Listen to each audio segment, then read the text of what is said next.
Hello, everybody. I hope you can hear me. Thank you very much for coming.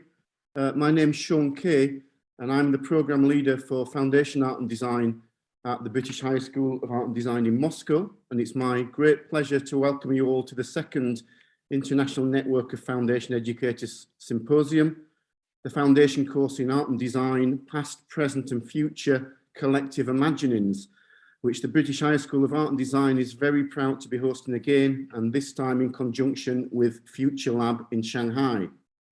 Future Lab is an annual international platform for art and design education, which brings together the world's outstanding art and design colleges and universities, focusing on innovative practices and the latest challenges to education today. And I would particularly like to thank Ling Min for inviting INFE to host our second symposium in conjunction with Future Lab. This is a Zoom webinar, and if you'd like to listen in Chinese, then please go to the interpretation icon on the bar at the bottom of Zoom, and you can select Chinese there. We had a very strong submission of proposals for this event, so we've had to extend what was initially envisaged as being a one-day event to the current two-day event, which will now run both today and tomorrow. Each day begins at 10 o'clock UK time, which is 1 o'clock Moscow time and 6 o'clock Shanghai time. And as Future Lab closes each evening at 6 o'clock, a recording of today's event will be screened tomorrow at Future Lab, and a recording of tomorrow's event will be screened on Saturday. I'd also like to thank Alia Banis and Geir Egan from the British High School of Art and Design here in Moscow for working so hard to make this event happen from a technical perspective, not least for providing Future Lab with the recordings that they will screen, and also Irina Katisova, who is doing the Chinese translation for us. So thank you, Irina, for that. INFE is a recently formed professional association for individuals with an interest in foundation level art and design education. And it has its roots in a two-part conference titled A History Uncovered, A Future Imagined at Tate Britain and at Paris College of Art, which took place in 2013 and was put together by Chloe Briggs. And also in another conference that Joe Woodhouse ran at the Baltic in Gateshead in 2017, titled Foundations of a Creative Curriculum. The first INFE symposium, the Foundation Course in Art and Design, A Celebration, took place on the 22nd of June 2021 and was an online webinar, again hosted by the British High School of Art and Design in Moscow. And we received such positive feedback both during and following this event that the second symposium is being staged less than 6 months later. And if you're interested, a recording of that first symposium can be found on YouTube. I'd also like to acknowledge the importance of FAB, Foundation and Beyond conferences that Paul Stafford ran for many years at Kingston University, and then later at the University of the Creative Arts, as also being an important forerunner of INFE. And UAL have also for some years run an interesting annual foundation conference, but this conference has been specifically for centres running the qualification of that awarding body, whereas the INFE symposiums aim to be more inclusive in understanding what a foundation year might constitute internationally. So over the course of this symposium, we have 18 speakers, 9 today and 9 tomorrow, who will each deliver a Pecha Kucha presentation offering different insights on the foundation course in art and design from a range of perspectives. For those of you who are unfamiliar with the Pecha Kucha format, it's a concise and dynamic way of presenting information, but it usually takes quite a lot of rehearsal and planning and can be often a bit of a nerve-wracking experience. So I ask you to appreciate the preparation that's gone into the presentations that we're about to hear. A Pecha Kucha presentation consists of 20 slides shown for 20 seconds each. So each talk will only last for 6 minutes and 40 seconds. And these presentations have been arranged in 4 strands, and each strand will be chaired by a member of the INFE steering group. So today we're going to hear presentations from the student perspective strand, which will be chaired by Joe Woodhouse, and from the projects shifting mechanics strand, which will be chaired by Joan Beadle. Whilst tomorrow we'll have presentations from the foundation history strand, chaired by Chloe Briggs, and from the manifestos and emerging pedagogies strand, which will be chaired by Magnus Quaife. Magnus has kindly allowed us to press gang him into chairing one of the strands after giving a very engaging presentation himself at the first INFE symposium. And the strand leaders will introduce the theme of their strand and then introduce each individual speaker. And at the end of each strand, the chair will then host a 15-minute question and answer session. So you can ask questions by typing into the Q&A on the bar at the bottom of Zoom, and the chair will then read those questions to the panel members. If your question is for a specific panel member, please can you make this clear in the Q&A bar when you type your question in. And there will be a short break between the two strands in order that you can make a cup of tea, cup of coffee, go to the toilet, etc. So as members of the INFE steering group, we're very, very excited by the quality of the proposals that we've received. And I'm sure that we're going to be in for a very, very stimulating 2 days of short talks about different aspects of foundation. However, before these short Pecha Kucha presentations begin, we are particularly thrilled that Richard Demarco has agreed to do an invited address to begin this second symposium. Richard Demarco is a legend. In the Scottish art world, Ricky is known for his vision, for his association with the international avant-garde, and for bringing a range of groundbreaking international artists to Scotland. The list of his exhibitions, events, expeditions, and projects is so exhaustive that it's impossible to address it properly in this introduction.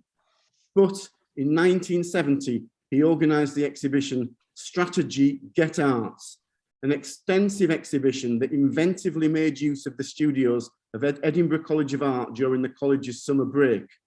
Strategy Get Arts was part of the Edinburgh Festival, and it presented 35 artists associated with the Dusseldorf art scene. Many of them unknown at the time, but who have since gone on to establish highly significant international careers. This exhibition not only brought Joseph Beuys to Britain for the first time, but it also included Gerhard Richter, Sigmar Polt, Dieter Roth, Blinky Palermo, Imi Noble, Daniel Spurey, Robert Philo, George Brecht, and Bernd and Hille Becker, and a book celebrating 50 years since this groundbreaking exhibition has recently been published. The first time that I heard the name Richard Demarco, I was a 17-year-old foundation student in my first week at Cumbria College of Art and Design in Carlisle. Carlisle was a northern English art school. Its position as a border town and the first art school south of the Scottish border meant that it had major links with the Scottish art scene. As students, we were taken on a coach trip to the Edinburgh Festival on the second day of the foundation course as part of the induction programme. And Richard Demarco was the person that all the staff were talking about. And in my subsequent weeks and months as a foundation student, I then discovered the LYC Museum and Art Gallery. And I regularly travelled by the local train, the 10 miles east from Carlisle to Brampton, and then walked the final 4 miles to visit exhibitions there. As a student in Carlisle, this gallery was vitally important as an extracurriculum opportunity that supplemented our studies. And it had an enormous impact on me as a foundation student. I remember with great affection what at times seemed like great expeditions or even pilgrimages to get there. The LYC was a truly incredible gallery that the Chinese artist Li Wanqie had established at the rural hamlet of Banks on Hadrian's Wall. He'd built the gallery himself, converting a derelict farmhouse and land purchased from the painter Winifred Nicholson.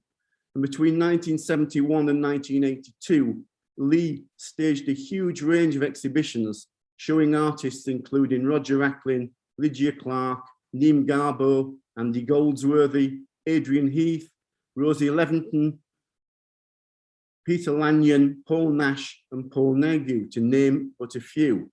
There seemed to be more going on in this small gallery on Hadrian's Wall than there was in the city where I was then studying. And I know that Ricky was a major supporter of Lee and of the LYC. And I've also since discovered that Ricky had also been a governor of Carlisle School of Art. The Richard Demarco Gallery ran from 1966 through to the early 1990s, showing a who's who of the international avant-garde. Richard's project, Edinburgh Arts, which was initially a series of summer schools, later evolved into a series of journeys throughout Europe, which culminated in 1980 in a circumnavigation of the British Isles aboard the sailing ship Marquez. And my former foundation tutor and later my teaching colleague, Bob Martin, was a part of that journey. And Bob's regaled me with stories from this expedition ever since. So without any further ado, I'd like to introduce Richard Demarco to talk to you about the importance of art education.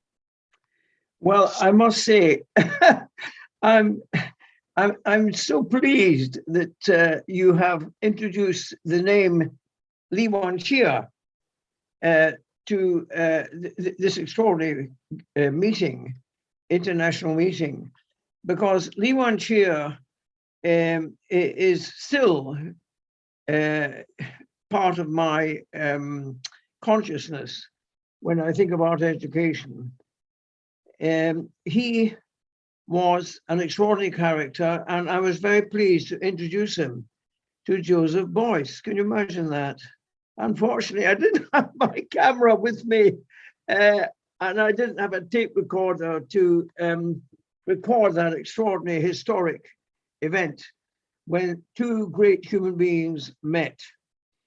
He was, how can I say, overwhelmed by the exhibition, but I was very sad that I wasn't able to bring each and every one of the artists involved to see his extraordinary achievement at, how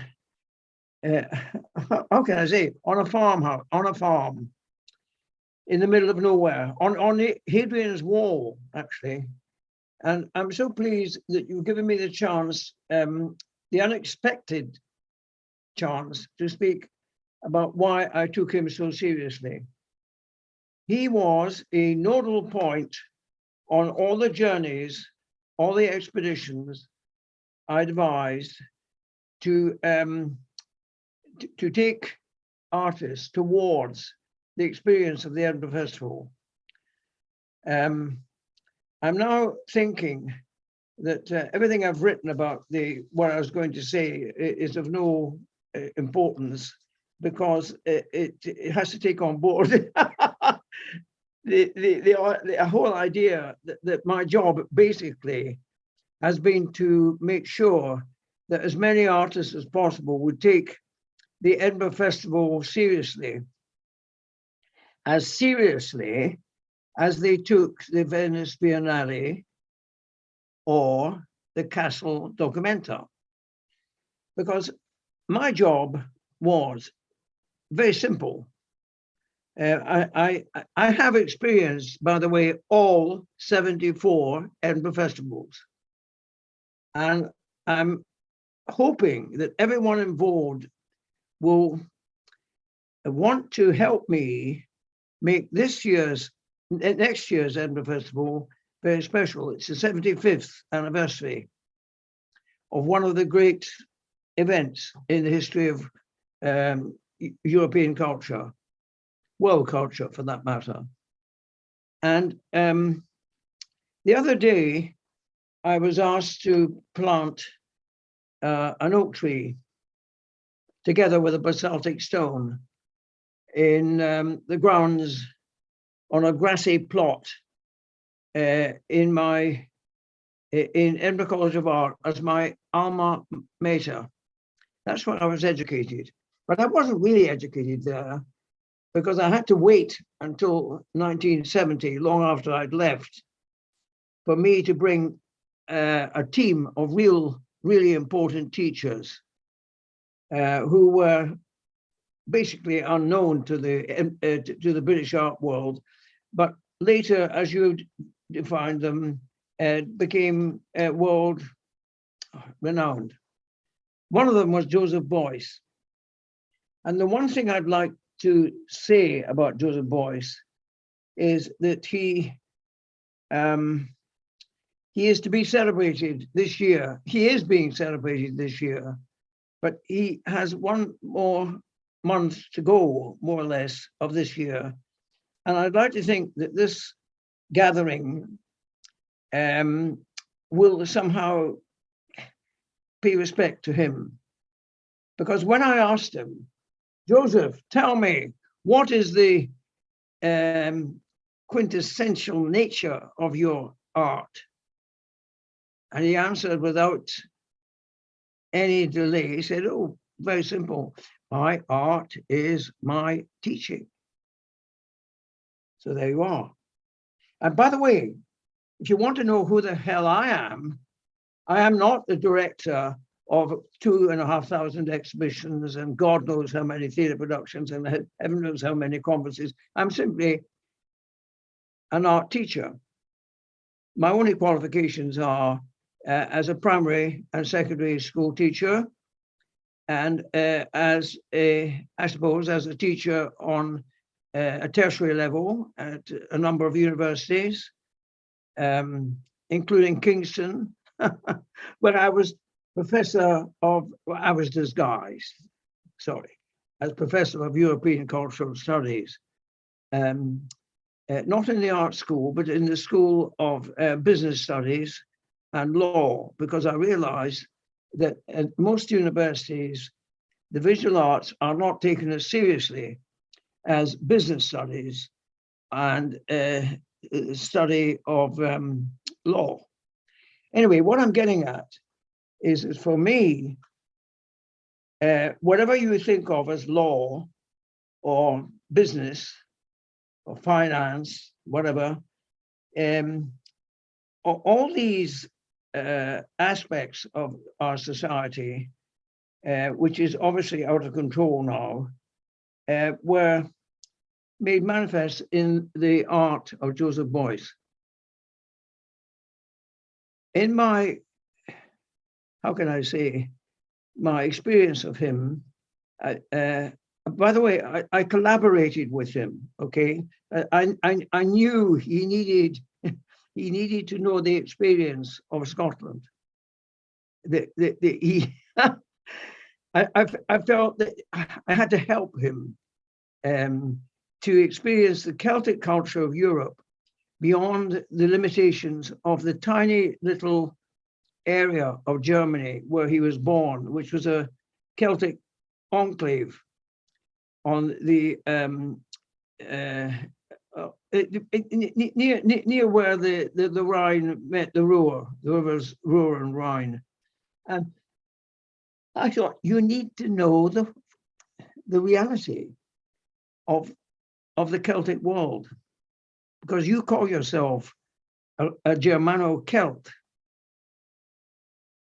And you keep saying that therefore, we have to begin to take seriously Celtic culture and compare it as important as Roman culture. Now, the Greco-Romano cultural heritage of Europe dominates. It certainly dominated my art education at Edinburgh College of Art. And there was hardly a mention of Celtic culture, but Celtic culture is to be found over the whole of Europe. And in fact, beyond Europe, into areas where there is no doubt the experience of the world culture that really art education should be about. I'm going to say now that I feel very frustrated that I'm not meeting you all in reality. But I want to quote a poem, because this poem is more or less all about our problem that we all face as human beings. And it's written by someone who was a friend of mine, who was part of my faculty when I created something called Edinburgh Arts. What I wanted to make clear was that as far as the Edinburgh Festival was concerned, my contribution to it on the official festival program and the fringe was simply as a teacher, as an art teacher. And so therefore I brought everybody to the Edinburgh Festival as art teachers. And that included Lee Wan Chia, okay, and it included Joseph Boyce. Because here is this poem, and I want everyone listening and the students that are teaching to take it seriously. By the way, you're not going to be able to understand a word of it because it's in broad Scots. It's by a poet called Hugh MacDiarmid, who wrote all his poetry in the broadest Scottish dialect, but it's very beautiful. It's a wonderful dialect. And I remember introducing Joseph Boyce to Hugh MacDiarmid, and Hugh MacDiarmid speaking in broad Scots. So here you are. Can you make sense of this? It's very short. Mars is braw in cramacy. Venus in a green silk gown. The old moon's shacks her golden feathers. Their starry talks a ween o' blethers. Nane for thee a thoughty sparing earth. Thou bonny brooked bairn, but greet, and in your tears ye'll droon the hill Clamjemfrey. Oh my God. Now that is the kind of English that I take seriously, English language I take seriously. And I'm going to translate it now immediately. It means simply Mars is beautiful in crimson, Venus too in her green silk gown. The old moon shakes her golden feathers, which are really the stars, as a crowd of bletherers. And they have no thought at all to spare about the condition of our planet Earth as a beautiful, suffering, broken child, urchin. But cry,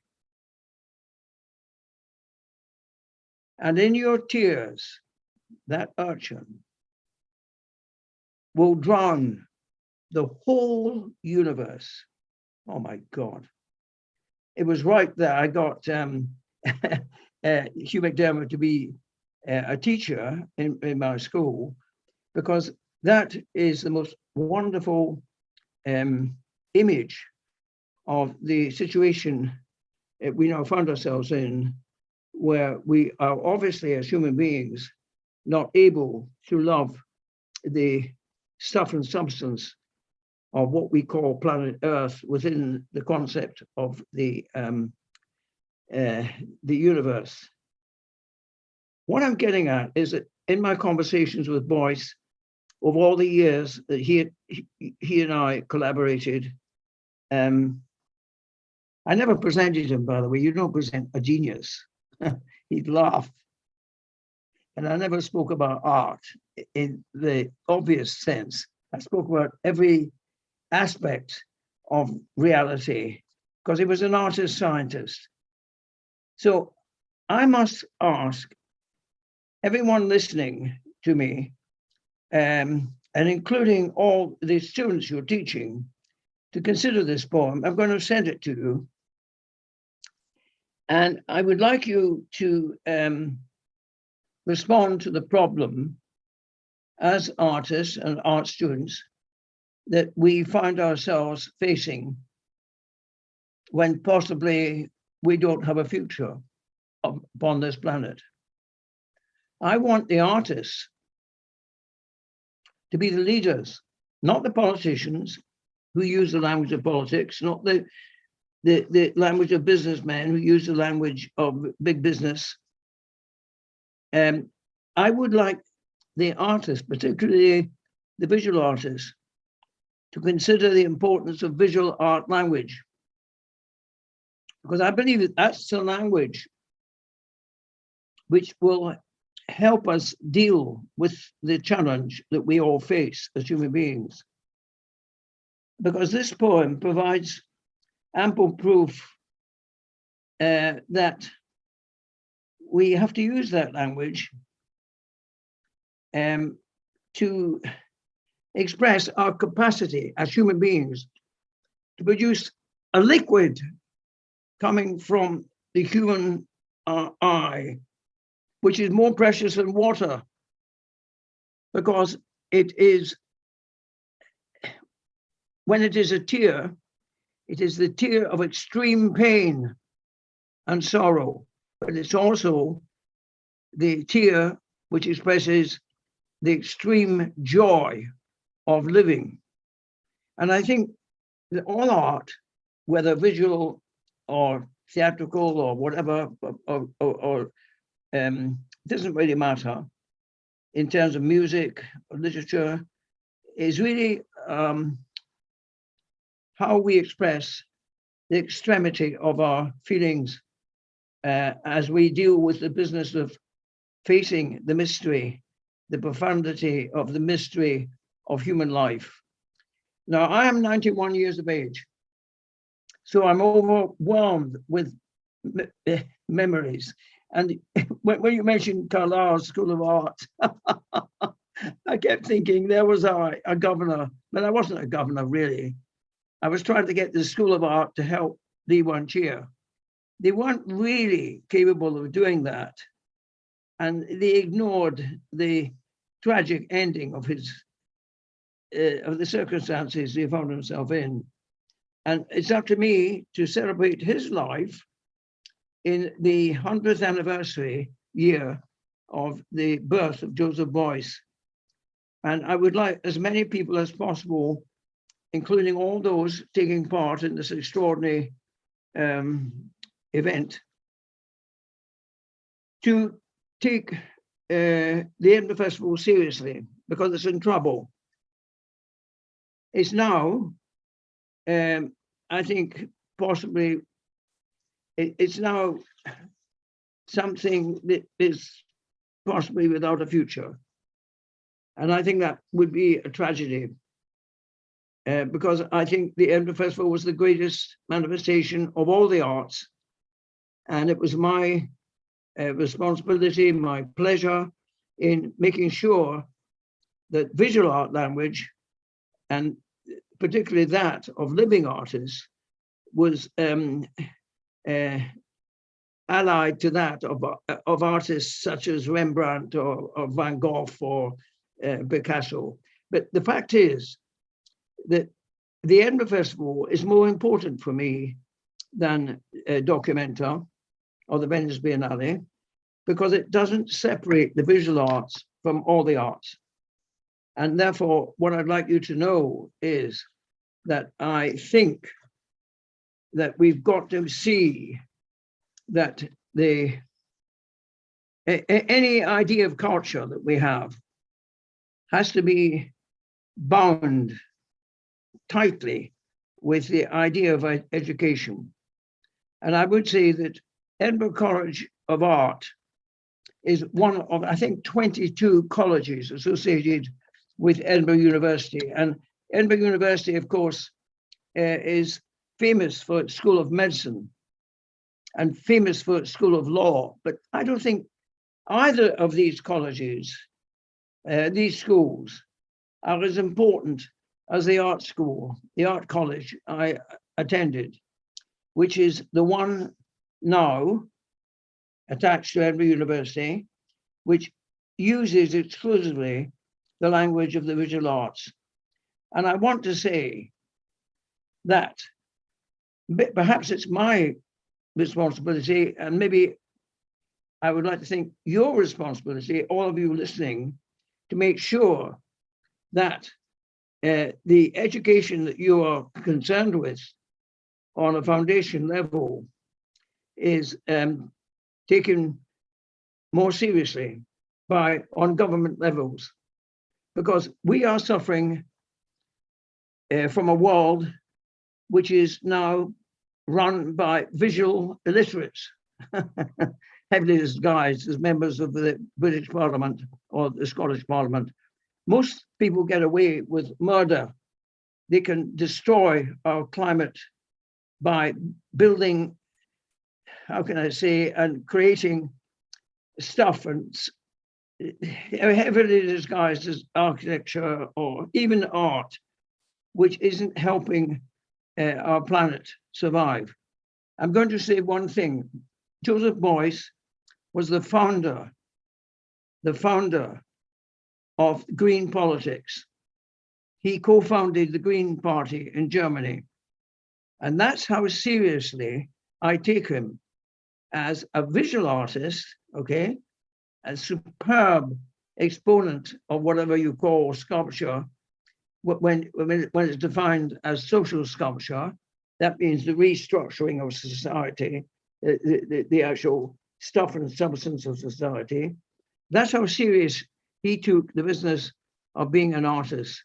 And I would like to think that maybe there'll be an occasion for me to speak to you about how I need help to make sure that maybe the 75th Edinburgh Festival next year is not the final festival. And I would like to think that we can continue this dialogue, and that we will not forget the importance of what Li Wanqie found when he took the trouble to travel from Hadrian's Wall all the way to the Edinburgh Festival. That was a very serious journey, he said. It cost him a lot of money and time.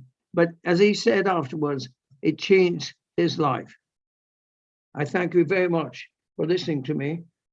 Oh, by the way, there is a tree that I planted at Edinburgh College of Art, and it's an oak tree, because Beuys finally said, Documenta 7, the 7th Documenta, I don't want to be confined to a museum or a gallery. I want to make an art work that links the 20th century with the 21st century. I want simply to plant 7,000 oak trees to improve the quality of the air that the human beings breathe in the city of Kassel. And I want, oh, I said 7,000, but who's going to pay for it? He said, unfortunately, I'm going to pay for it, because nobody would think of this as art, but it is art. And it's now, if you go to Kassel, you go to the Documenta, you will notice that the environment of the center of the city is now improved, and that there is a forest of oak trees. My God, it could be that the planting of that one oak tree is simply the first of 7,000 oak trees spreading throughout the whole of the city of Edinburgh. Now, that means that Joseph Beuys, well, is alive and well. It's only a rumor that he's dead, like all great artists. The language he used is the language which makes mockery of the passing of time. So I would say that I'm privileged and honored to have had this opportunity to participate in this important gathering. And I think the Edinburgh Festival has already begun. And all of you and your students are participants. And I think from this day on, we now have a terrifying responsibility to celebrate the spirit of Li Wanqie and Joseph Beuys and serious artists who believe that being an artist is also being, how can I say, deeply, deeply involved in the business of education. Thank you. Thank you so much, Richard, for an amazing, uplifting and thought-provoking and fantastic introduction to our symposium. Thank you for reminding us of the power and the potential of the visual arts. Amazing that you've attended 74 Edinburgh festivals, and what a great thought in terms of this symposium that both you and Joseph Boyce identify as art teachers. So thank you so much for that.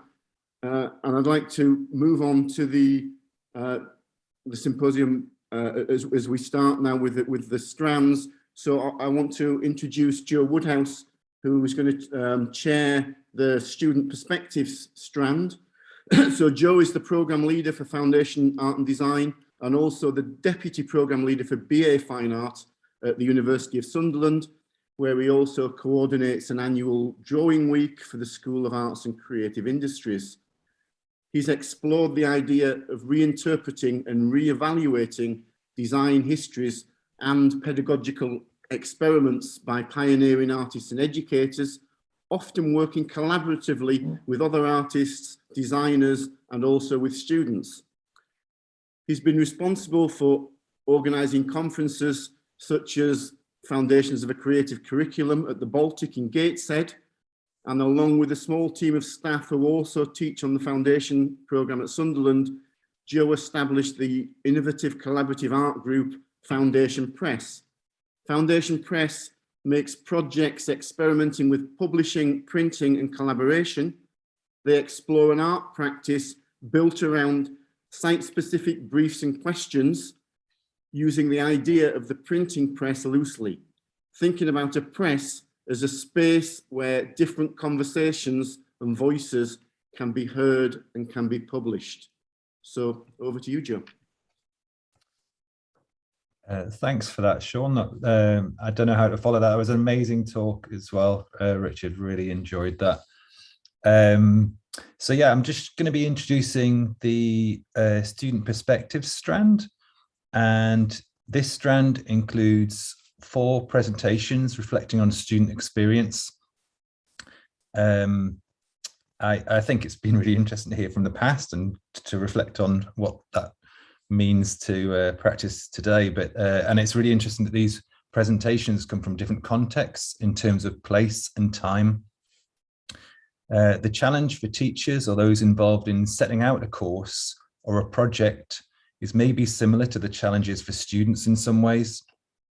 And that's to build on historical practices, but not be constrained by it, to be responsive, embrace new ideas and new methodologies, but also to reflect on the meaning of these. And in many ways, the educational experience across art and design is characterized by this state of flux. So student experience from past to present, from reflection on behaviorist methods to feedback on projects based around co-creation, can inform us of the value of many of these strategies. In many ways, student perspectives are the value. I'm really pleased to be introducing this strand and the following contributors. I know these perspectives will provide us with an opportunity to assess the foundation experience, past and present. So the 4 presentations are as follows. The first one will be from Sarah Khan and is titled Best Practice. This presentation will look at how Sarah's experience of foundation has impacted on her subsequent arts practice. Sarah's biography describes her art practice as exploring concerns around status, value and rank, and how these determine the opportunities we access, the materials we use, and how we are perceived. Sarah uses text, video and conversation as a way of drawing attention to and undermining the metrics and language that serve as barriers to participation. Alongside this, she maintains a learning practice in the gallery museum sector. Our next presenters will be Sonia Salemzyanova and Sasha Benyumova. with a presentation titled Foundation Performance Practice. As current students at British Higher School of Art and Design, I think it's going to be really interesting for us to gain the perspectives of those with foundation experience so fresh in their minds. Within their biographies, Sasha is described as a 19-year-old level 4 BA Fine Art student who studied on the foundation program at British Higher School of Art and Design in Moscow in the 2021 academic year. Sonia is described as a 22-year-old level 4 fine art student who also studied on the foundation program at British High School of Art and Design in the 2020-21 academic year. And prior to this, studied in the Hebrew University of Jerusalem on a one-year preparatory course. Our third presentation is from Nicola Cummings and is titled Everything Starts from Something, Reflecting on Foundation as a Mature Student. So as well as providing another account on the impact of foundation experience, an enduring impact of that, Nicola is going to bring a valued perspective of a mature student on foundation. In her biography, Nicola is described as a Northwest-based textile artist specializing in working with natural dyes and fibers. She's currently interested in exploring waste streams, challenging models of consumption and alternative ways to promote the reuse of textiles. She recently contributed to the learning of the Centre for Circular Design in their Chariot City workshops, which focus on initiative to revive the charity shop sector. Our fourth presentation in this strand is delivered as a conversation between Harry Meadley and Nina Wakeford. It's titled Foundation is the New MFA. It's a double Pecha Kucha, which we thought was a typically foundation response to bending, interpreting or flouting the rules. Their biographies state that Harry Meadley is a lecturer and PhD student at the Leeds School of Arts, Leeds Beckett University. And from 2012 to 2017, they taught on the foundation course at Leeds College of Art, a course they'd previously studied alongside Nina Wakeford. Meadley recently undertook a Jerwood residency at Newlyn Art Gallery and is currently developing a co-created project for Leeds 2023. Nina Wakeford is PhD program leader in the Department of Art at Goldsmiths University of London. She undertook the Leeds College of Art foundation course as a mature student. As part of her final major project, she constituted an ethics committee comprised of other students. This committee's determinations heavily influenced the process and the shape of the final piece exhibited. Harry Meadley was part of this committee. So yeah, that's my introduction to the following talks. Having looked at them, I know they've got loads to offer. And yeah, so the first presentation in the student perspective strand is Best Practice by Sarah Khan. Over to you, Sarah. It'll start in a second.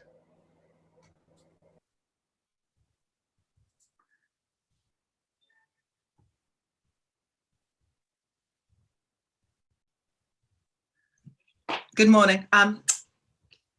I wish now I'd just written a poem that I could have read. I'm Sarah Khan and I'm an artist, and I was nervous. I was nervous about being invited to do this. It took me a while to agree to say yes, but then I realised that I'm in the luxurious position as an artist that currently I know exactly what I'm trying to say and the ideas that I'm thinking about, and I know ways in which I can disseminate that. So I think I've peaked. And so in a year where the Turner Prize finally reflects things that I'm interested in, this is by way of my Turner Prize speech. I always knew that if I won the Turner Prize, I was going to give a nod to my art foundation. So, so this is it. I didn't come by the usual route to art foundation. I actually did an art O-level quite badly, didn't do art A-level, and went to Manchester and did English and drama degrees. And then I thought, oh, what do I do now? It was in the days when I don't remember ever having a careers advice. I did some evening classes also in the days when you could do evening classes, and I did pottery. I managed to block the sink. I did photography, particularly liked photography. And then with no idea of something better to do, my sister had done an art foundation course and she said she would pay for me to do one at what was Manchester Poly and what is now Manchester Met. And so I went on the art foundation course. I arrived with a cardboard golden harp because I think we had to turn up with something that responded to music. I have no making skills. I do not make as an artist. That is not where I'm at. But I turned up with this thing. I wasn't a mature student, but I was in my mid-20s.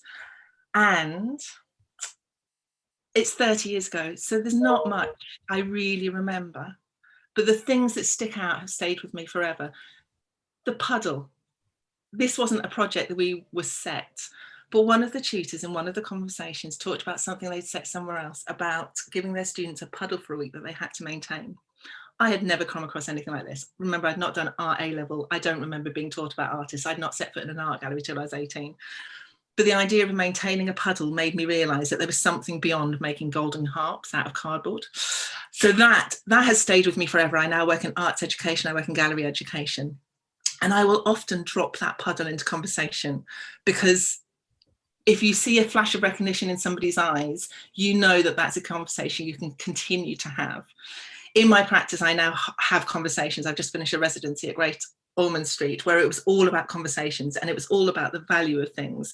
In my introduction, I was introduced, I'm interested in rank, I'm interested in confidence, and I'm interested in the barriers to confidence that stop you from taking part in things. And that is exactly where my art is pitched and where my practice is pitched as a teacher and as an educator. And I swear that most of that comes from my experience of being on the Art Foundation course.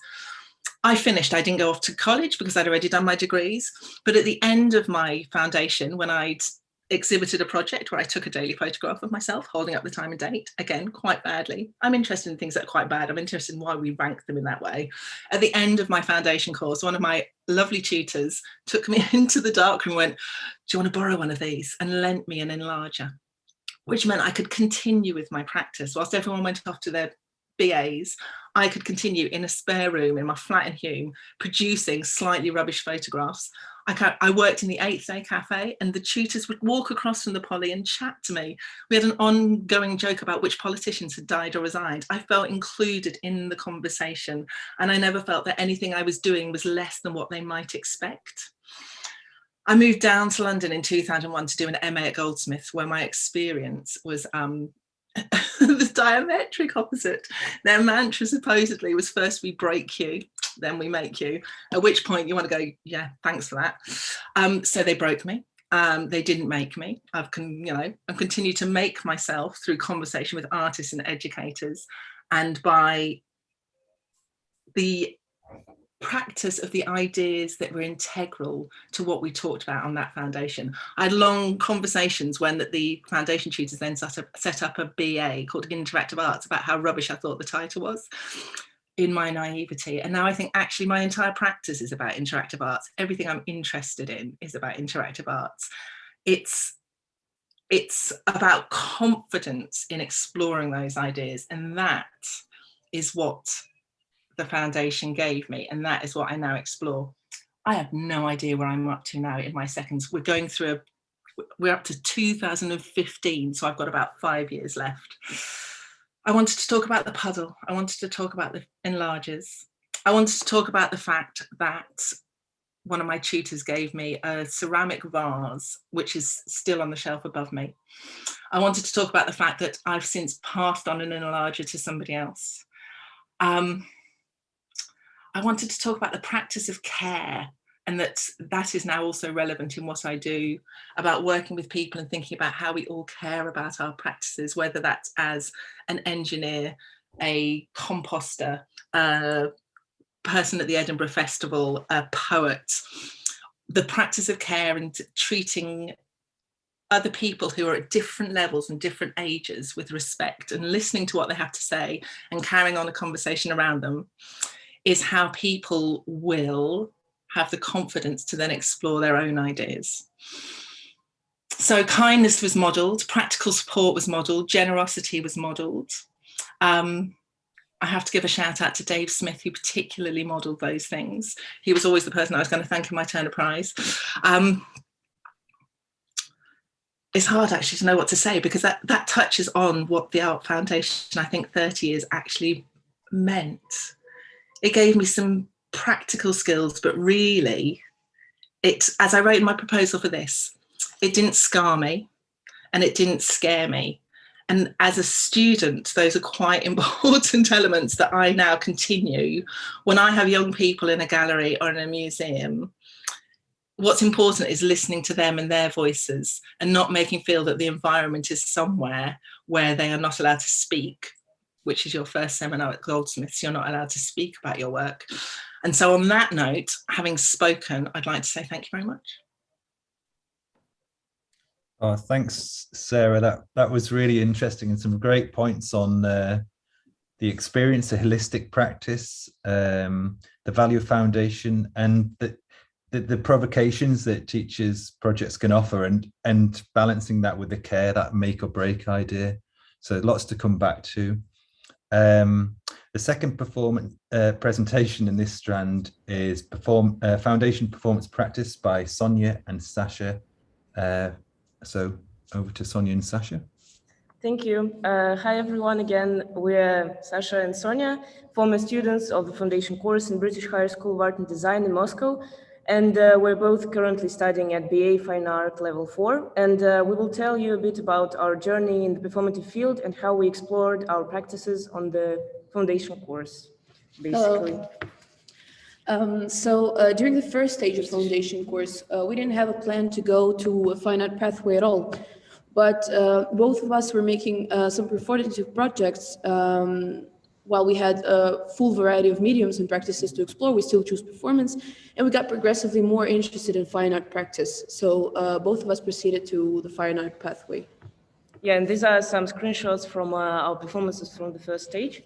And the first project on stage 2 was a collaborative piece where each group had a medium to explore, and me and Sonia were given a performance field, and we had to recreate an already existing piece. We chose Marina Abramovich and Ulai's piece called "Ah," where they are shouting at each other's faces for 15 minutes, and we could only go for 7.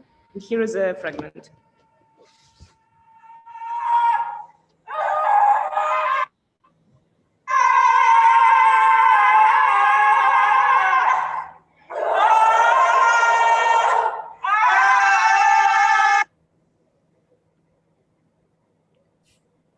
Yes. The next brief that turned out to be a performative piece was an act of drawing brief in which we were asked to explore the potentials of performative drawing.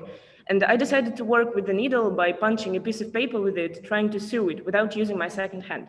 And I produced a series of drawings that are basically sewed, folded, and scratched pieces of paper. Here are some examples, and here is a video documentation.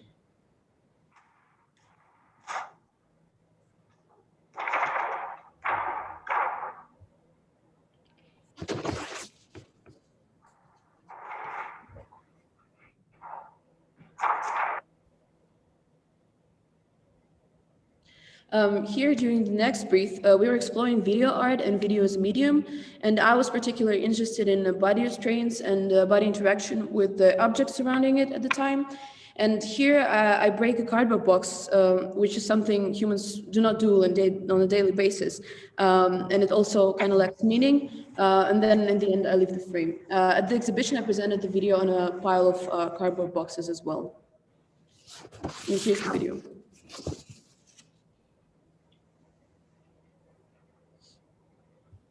It's a bit stuck. No? Yeah.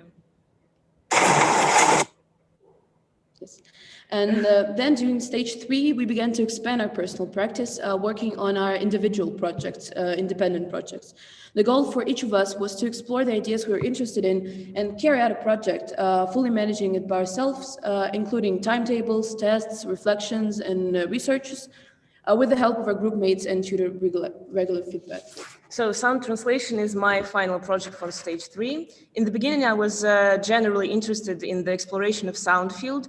I wanted to follow and observe sounds and also explore sounds of my body, objects, and spaces around me more in a performative manner. But in the very beginning, I came across the topic of visualization of sound, and I carried on working with it. And I started exploring different ways to visualize sound through color, symbols, and graphics. I made some tests with music, with sounds in my room, sounds in the streets, and I was trying different methods of capturing sounds using different materials and different approaches. As you can see, Yeah, then after I made all those test drawings, I started to see sound more as a language. And out of the test drawings that I made, I extracted the key patterns of how I was visualizing sound and divided them in 3 categories, 3 groups of sounds: humming, sharp, and cracking. And then I created a symbol for each of them and created a transcription of a 5-minute recording. Then I decided to translate the transcription back to sound, but only using my body and my clothes to produce them. I was like scratching my head, knocking, clapping with different parts of my body. And at the final outcome is the transcription and the video performance. Here is the fragment.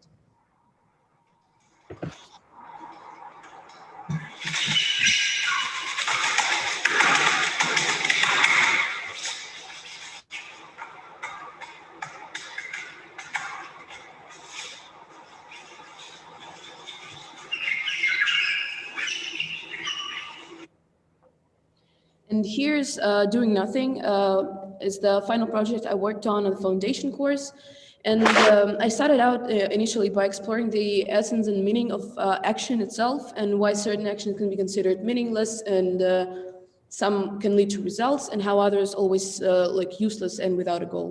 This led to experiments where I constrained my body with different objectives and tried to break them out of them.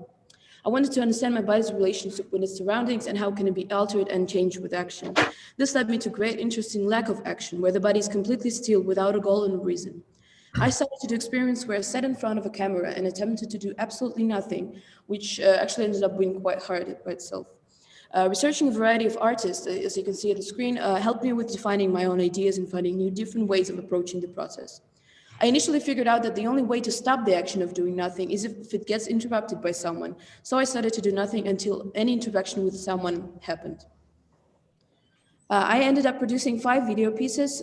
Here you can see some screenshots from them, which were shown on the 5 different screens at the exhibition. And each video included me sitting in one place as still and quiet as I can until someone interrupted me. Doing nothing was actually quite hard since it's not something human bodies are used to doing. And here's the fragment of 1 of 5 videos.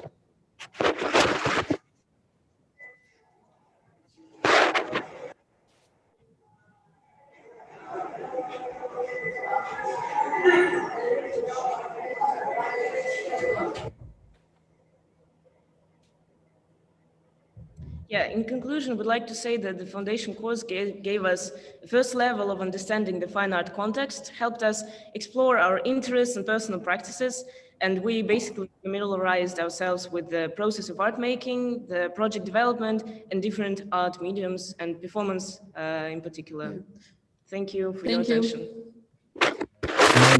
Thanks for that, Sonia and Sasha. I really thought it was interesting to see the outcomes at first, the exploratory nature of foundation, and already making connections between the nature of projects across different foundation courses.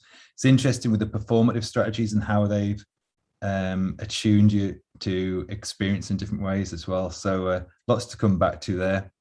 Our third presentation is titled Everything Starts From Something, from Nicola Cummings. So I'll hand over to Nicola. Hello, everyone, and good morning. Apologies, I'm in work delivering this, so there may well be people running in and out behind me.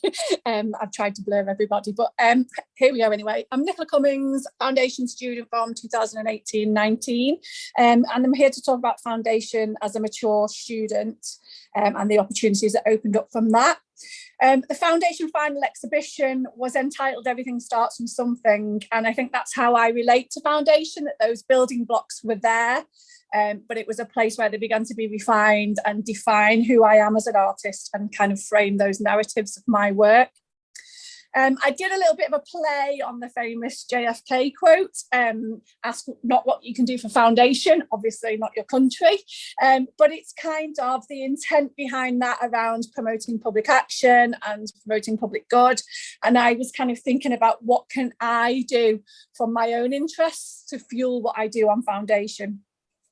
It allowed me the kind of space to think about how as artists we can connect to what's happening in the world and use art as a voice to have meaning, to represent things, people, views, challenging the status quo, challenging inequalities and raising awareness. My FMP was an example of how those kind of things came to play in my work. So the kind of themes of sustainability, equality, women's rights, feminist perspectives, and how that kind of intersected and were represented in what I did. And so this particular project was about fashion and protest, and how historically fashion has been used as a symbol of protest, from those white dresses of the suffragettes to the kind of contemporary perspectives on Me Too movements and things like that. So the final piece itself, the white dress, became a protest and a campaign, a way of awareness raising really about rights and equality and feminism. Foundation presented many different ways to learn and opportunities to immerse yourselves in the work of contemporary designers. This was a trip to Alexander McQueen, and those experiences really came through in my work as well, and kind of refining that and applying it to my own practice. Thinking about the white dresses, the prints, the techniques that were being used, visiting local galleries and exhibitions really kind of helped me to connect my work on a local level to that kind of history of protest. It was the 200th anniversary of Peterloo in Manchester at the time. So I did things like research at the British Library. I found these maps, I found these images as primary research, and then worked with them, reworked them, used them in different ways to look at printing that. And so it kind of became all of these different experiences, from the personal to the things that you absorb around you as you're on foundation, all kind of generating this final piece of work. And then the making process itself was kind of experimenting with those techniques and designs and ideas I'd collected along the way, and coming up with this final idea of the protest and the white dress. In this one, I was looking at how do I make the protest more kind of subtle and hidden, because the women who were some of the reformers often had to do things in secret and be careful about how they presented themselves. So this was about kind of now taking some of those techniques, taking some of those ideas, and really kind of challenging myself to think about how do I present it for the final bit. So this is what it became. From my background in working with women and children, it's often quite what happens at the end of the year is that lots of women's names who were killed throughout the year are often presented in one place. So we started to think about that on the dress and making it a memorial as well to the women and children that were killed and injured at Peterloo, and taking that again back. So once we put that on, it printed it in white. There was, you couldn't see this unless you looked really closely, taking it back to the site where Peterloo was and really tying it in that way. Then came an exhibition that was really timely. Manchester Metropolitan University's Unit X exhibition was about art and protest. So I submitted my FMP piece for that, and glad to say was accepted.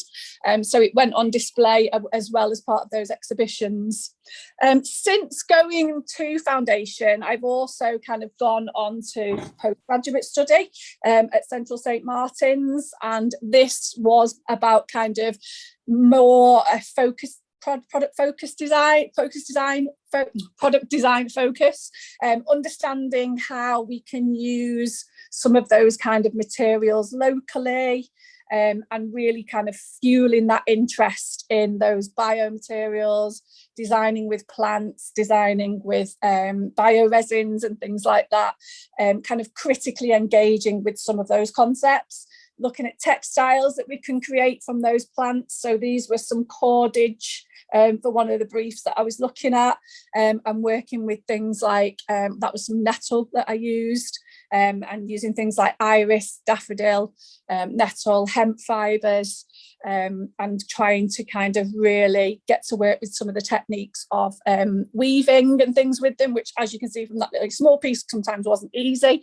But it was all about those kind of basic interests that I had, and moving through foundation and those kind of themes of sustainability really staying with me and wanting to take that on into higher level of learning.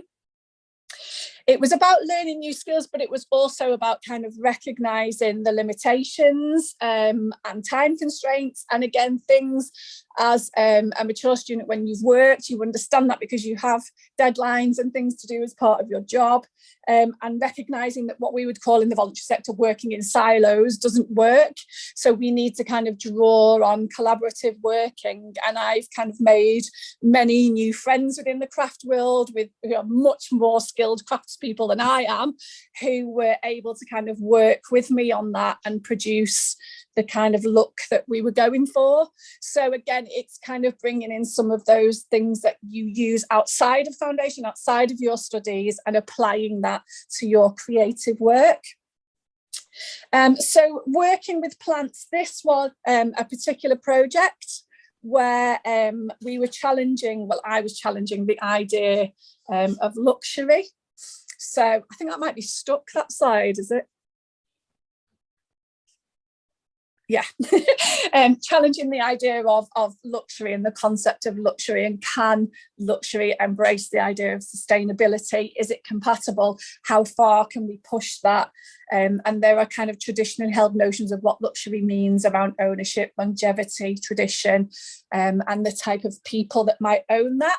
So it was about challenging that status quo, again, something that came from foundation. Beyond the studies, beyond the postgrad world, I've also been involved in a couple of projects with the themes of kind of equality and sustainability running through them. This was a collaborative project called These Lancashire Women Are Witches in Politics. And this one was, as mentioned earlier, the Curiosity UAL Centre for Circular Design funded project that is looking at reviving the charity sector and designing out waste streams and this kind of idea of circular economy. So everything that I do has run through that from foundation and beyond, and it goes back to exactly where we started at the beginning, that everything starts from something. Thank you. Fantastic. Thanks, Nicola. That was amazing. Really nice to see a perspective from a design or textiles perspective as well, adding into the mix, but still identifying those building blocks, that process and dialogue between making and researching. And actually, it's really interesting also to, again, perhaps pick up on Richard's earlier point about how we can make art that connects to the world and impacts on the world as well, which is really, really interesting. So yeah, our final presentation is coming up next. It's a double Pecha Kucha, as we've outlined earlier. It's titled Foundation is the New MFA, and it's from Harry Meadley and Nina Wakeford. So yeah, I think we're ready. Thanks very much. This performative presentation insists that some of the tenets of the foundation course, certainly as they were enacted in Leeds in the early 2000s, have a far more radical and generative role in relation to other stages of fine art education than is usually assumed. Bios aside, I'm speaking to you as a ex-Leeds Foundation student, where the foundation course taught me how to be an artist, but also how I learned to be a teacher. Most importantly, the teaching art that I learn on foundation, what I learned from Leeds Foundation course, underpins my teaching ethos at every level. Hi, and I'm Harry, and I think for me, my take on it is that being a foundation student taught me to be an art student, and then subsequently teaching on foundation is actually what taught me to be an artist. So we're talking about MFA, but I never did one. I taught on foundation, and for me that is sort of my education. So maybe I don't know what I'm on about. So our first prompt, this idea of when is foundation, and I think for me, you know, we often think of education in this sort of sequential way that maybe builds to some sort of end point. But really, I think foundation is also about being a central point in that timeline, or at least for me, this is how I think about it. There is the before foundation, which ultimately foundation has to undo a lot of very bad secondary level education ideas, or maybe slightly conservative ideas about art making. And then it also has to set you up to continue your progression onwards through art education and as an artist. So in a way, there's almost before foundation and after foundation. And I think it has this sort of, you know, maybe to use the Christian analogy, it's this sort of true genesis point of an artist's experience, at least in my case. So I speak as a teacher now who leads a PhD course, and that's why I'm particularly interested in this idea that Harry's raised about the foundation necessarily being prior. And I think that we can say foundation is structurally prior, but it's not necessarily worse. So I think when you start teaching on a PhD course, what you realize is the temporality, the lived experience of time of foundation could structure actually a PhD course as much as something that is seen as maybe lower level than PhD. So Harry and I are being quite provocative here and trying to bring foundation into dialogue with the whole complex infrastructure of fine art education. We don't want the foundation to be suggested as an insular or isolated piece of fine art education, but rather potentially as a model more radically for other things at other points in education, even the PhD. So the PhD might be seen as now, certainly in the UK sometimes. I'm going to carry on with my next point, saying that the experience of the Leeds Foundation was do first and justify later. I'll carry on with a critique of the PhD course, which is often justify first and do later. And that's what Harry and I wanted to provoke by adding this slide to the mix. We want to suggest that this ethos of the foundation course, where you don't need to have narratives of justification before you do stuff, before you bang, scrape, bounce materials, this is really crucial to fine art foundation pedagogy and could be used at other stages. Foundation can be a place where you do first without paranoia about understanding of what happens next.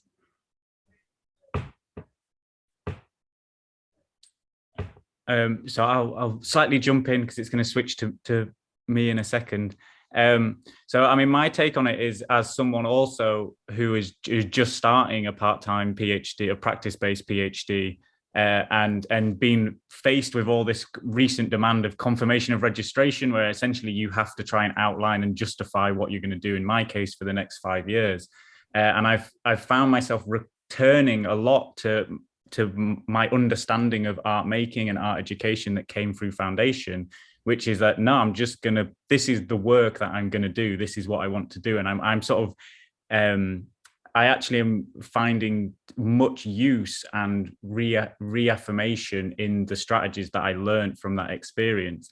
And I think there's a sort of irony to this whole process, which is that ultimately, as an artist existing in the world, just making work and doing things, you just make the work. You don't have to justify anything to anyone. Whereas sort of the art educational model, as it progresses up, requires you to do that even more. And here, I'm not sure how many of you are familiar with Love Island or similar reality TV shows, but I think that there's a really interesting parallel to draw with some of the experiences that contestants often identify from being confined in often a sort of reality show thing where they're asked to form, in that case, romantic relationships. But foundation courses have this intensity that I don't think exists in any other model of education, where you're just with the same people all the time in a very intense environment. And I actually think that something that goes unrecognized educationally is the significance of friendships and sometimes romantic relationships that are born out of these things. And I know in my case, the sort of friendships that I established on foundation have been one of the most valuable things for me in terms of an education, a career, and just existing through life. Yeah, so the intensity is the key word here. We want to carry on for a minute reflecting on that intensity of the foundation, how people are thrown together in Leeds and the spatial density of the rooms. But also, just another anecdote, as I was progressing to my BA Fine Art, I actually asked the group of friends by that point to vote on my portfolio. So I gave over the decision making on what to take to my interview actually at Goldsmiths to a group of 18-year-olds as a 35-year-old. But I didn't think of that in terms of age. I thought of it as a group of friends who had been generated through an intensity. And I guess that has art historical precedent in terms of intensity as a generative force. And we were thinking, Harry and I, about the precedent in Central St. Martin's in 1969, what's known as kind of the locked room, where Peter Cardier, Garth Evans, Gareth Jones and Peter Harvey offered an experience of intensity to sculpture students alongside briefs set at regular intervals. I wanted to move on now to think about our experience of being foundation students at Leeds, both as being students and teaching them, is that at best, we and they pursue wild, adventurous projects. Students on foundation, in our experience, don't ask, is it realistic to do this in the time I have left? Is this the right scale of project for the final major assessment? They didn't ask, is this doable? Such questions don't need to regulate activity. And actually then the foundation's show at Leeds might have what we'd call here a sense of exit velocity, a sense of ambition, of over-ambition that finds itself in the artworks and people viewing the artworks in some way. And I think there's also a lot to be said for what is your maybe not starting, but major early experience. And I think definitely the sort of model of a lot of foundation courses have the final major project of this intense period of almost developing your first major work and definitely exhibiting it in quite a sort of exciting environment. And I think that the taste of that experience, if it's very sort of generative, very exciting, and a student has sort of gone beyond what is probably reasonable, or, you know, I gave myself IBS during my final major project because I was working so hard, but it establishes a precedent that I think carries with you and that allows you to build on. And I think often if there are students who have missed, say, the foundation experience and go, say, from A level straight into, or extended diploma, maybe EDs are quite exciting sometimes, but go straight into BAs, that they don't have that early experience to feed the development of their practice, right? I think, and this is for me a really key issue as someone who now also teaches on a BA course and is conscious that more and more of our students are coming on having not done foundations, and I feel very sorry for them. I feel like this is happening more and more around the country, and I know this is affecting the numbers on foundation courses around the country, is that the admissions departments are sort of letting in more and more students. And it upsets me because I feel we're robbing people of that experience. We're robbing them of that extra year of really amazing education that can't necessarily be achieved within a BA format or within the sort of staffing and resources that you might have. And so I sort of also wonder whether there's a call for some form of standardization to reintroduce a national requirement of foundation courses, which ultimately is to the benefit of all people, all art students, to have that experience. So this could be a site for collective action. I've recently been involved in an admissions process, not at Goldsmiths, but elsewhere, where there's a drop-down menu on reject saying, please do foundation and apply again. And as Harry says, this could be something where the ecosystem of the wider fine art education could help foundation courses. And I think there is a observation of those of us who teach on BA Fine Art, as well as have taught on foundation or even PhD, that effectively, if students haven't done foundation, they have to kind of do a conversion course themselves in their heads and in their studios during their first years. And that isn't often acknowledged, and not necessarily, the course structure doesn't necessarily allow for that difference. So I think Harry and I are both insistent that we are maybe kind of robbing or not allowing that potential, and that the fact that the infrastructure of higher education itself and the politics of it in the UK are structurally preventing it. So our celebration slide, I guess, is to say, we've talked about intensity, we've talked about openness, we talked about over-ambition, is to suggest maybe that foundation is the new MFA. It's heartbreaking to hear Sarah's talk about Goldsmiths, about break you, then make you. In fact, our experience in foundation isn't at all that, and that's probably why we want to celebrate it as something which could be an MFA. It could be repeated again after a BFA. There's no reason why a foundation needs to be done once, and it could replace perhaps the MFA as some notion of a final moment of learning art in the terms that we suggest and we experienced in Leeds in the mid-2000s. And I mean, as someone who hasn't done an MA or MFA, so it's harder for me to talk about it, but I think something that we often assign or people verbalize surrounding their MA or MFA experience is that there's a degree of prestige that they seek out. They want to have acquired an MA or MFA from a certain place or a certain course. And I think for myself, and I think I can also to some degree speak for Nina and for many of my peers from the Leeds Foundation, is that I think actually what we hold as our highest prestige is that we were foundation students at Leeds at that particular time. And I do slightly lay claim to coining the phrase the Leeds Mafia, which is refers to the wider network that comes from that. And those networks equally are very valuable in terms of career development. And I think we can start to shift our perceptions around the MA as the sort of career making thing, and actually maybe the foundation courses are the place where that happens. We're a bit evangelical, aren't we, Harry, really? Yeah. Well, thanks for that. Thanks. What a great way to end, actually. We're all a bit evangelical, I think. So yeah, it's a real provocation in the true spirit of today's event, I think. I'm going to be looking towards the Q&A. I've got plenty of questions jotted down because each talk threw lots of ideas up in my mind. But yeah, I'll have a look and see what I can see in the Q&A. It might be my technical proficiency, but I'm not sure I've got that. If there's any Q&A stuff that I'm not spotting, then please Chloe or Sean, pass on. I thought maybe it's interesting looking at Sonia and Sasha's presentation, and also Harry and Nina, the way they were describing undoing that takes place on foundation, and I kind of interested in just unpicking that a little bit, perhaps. I don't know if you could describe, or perhaps Sonia and Sasha might like to start to describe whether you feel you had your previous experiences kind of put to one side, or just your understanding of what fine art practice encompassed altered as on foundation. You mean like how the foundation experience affected our general understanding of Yeah.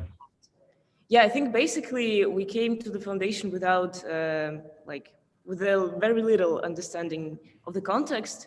And I think it's like this course let us explore like contextually because we made like loads of researches to like meet the assignments and just to expand our practices and understanding.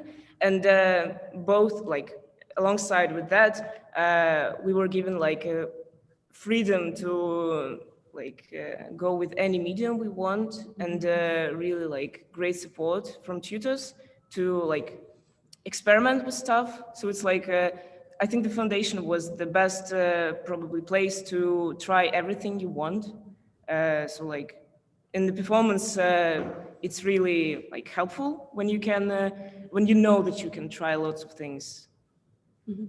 For me personally, I wasn't familiar with performance almost at all before I started the foundation course. I even thought I was going to go to the illustration because I like drawing, you know.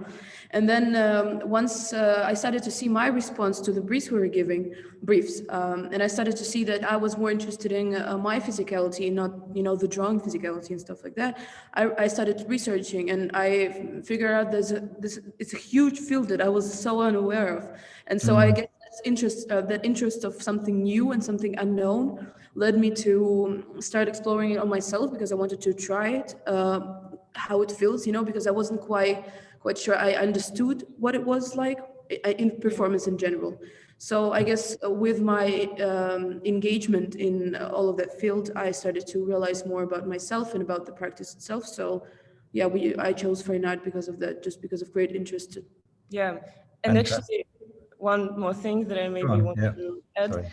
It's just that now I think about it, that both the foundation course and the performance practice as a field concentrate our attention on the process, because the foundation teaches us that the process is the most important. The outcome may not look like something great, but the process is really something you're supposed to engage with fully. And I think performance also is about the process, about your participation in the present moment.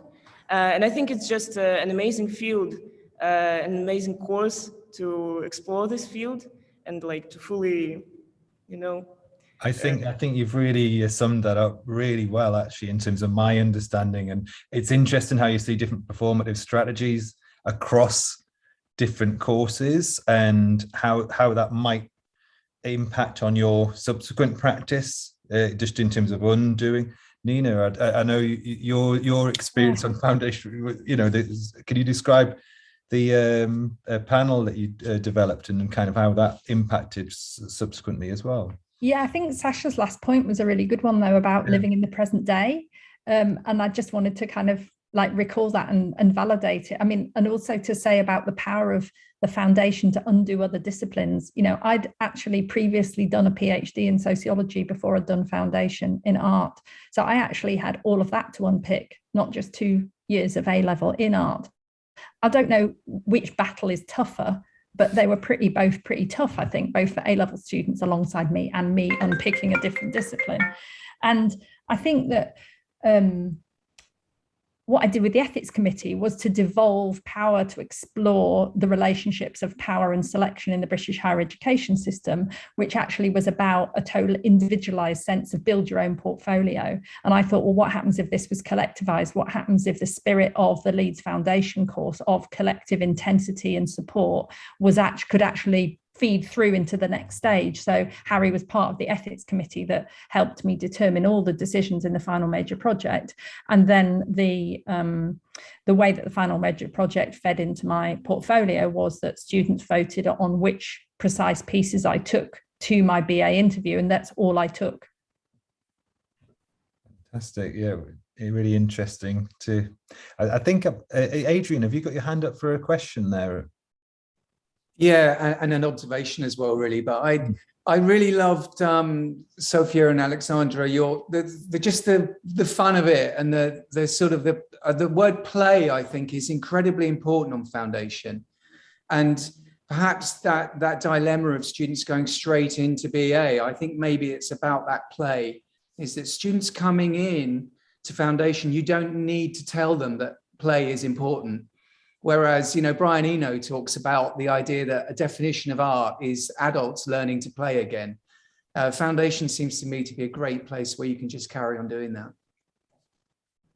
Absolutely. And it's a way of, I don't know if there's any other questions there, just to come back to actually, Sarah and Nicola both explored, or Sarah in particular talked about support versus, there's a lot of provocation takes place on foundation. There's through projects or briefs, and Sarah talked about that balance between support and provocation and compassion, the word compassion. I don't know, do you want to say anything about that, Sarah?